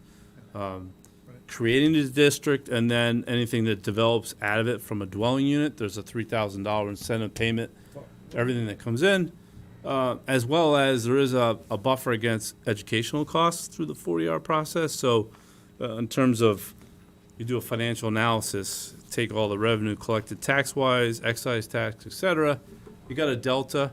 The town can submit for a reimbursement offset to zero out educational costs. So those are kind of the pluses, but we'll get into it more as we go forward. We've got the paperwork signed from the state, so we'll be able to start that process in probably January, February. But I just wanted to give you an update. And then that all counts to our quota for the affordable housing. Yeah, once it's permitted, then obviously it's got to get built. That's probably a great spot for a 40R, huh? Yeah, it has the bones for it. So, Yeah, because like when we were talking about it potentially for B1 overlay, it's just at the scale that it would most likely happen. It didn't make a ton of sense, but yeah. At Southwood you have the scale, and then You got a willing partner who. Yeah, the scale, and then the other thing, which we did talk about in the B1, it was kind of zone it, and maybe they'll come. Right. Which didn't seem to be as attractive in that case. And that's kind of typical in the 40Rs anyway. They like to have a potential project to kind of say, hey, this is what we're striving for. So again, that's another positive aspect. So that's my update in terms of, from the planning side of the world. Good update. All right. Thank you, sir. Yep. But I think we've covered the waterfront here, have we not? I think so. Is there any other unanticipated new business this evening? I don't have any. Okay. Anybody have anything from the board? Nope. Then Chair will entertain a, Quick question, just November 8th, we have a question mark there for the schedule for next year? I looked on the calendar, it looks like that might be town meeting. Okay. Town meeting or election. A year from now? Yeah. Oh, I already planned 2 weeks so in advance. I'm out there. A year from now, I'm come out there. on. No way. Jeez. You had a plan, absolutely. I'm already So looking at where my vacation's I can falling here. report back. I know we end up the second Tuesday with town meeting. Probably is town meeting, yeah, second Tuesday. But I thought typically it's the third, not the second. I don't know if this is going to be a new norm or is it just? Good point. Not sure. I'll find out. Yeah, good So point. you can We got enough time to. I'll wait on that Yeah, one. you get some, We got time to program that in. Okay, so one more time, the chair will entertain a motion to adjourn. Motion to adjourn. And we have a second. second. Wow. All those in favor say aye. Aye. We are adjourned. Thank you very much, Thank you. gentlemen and lady.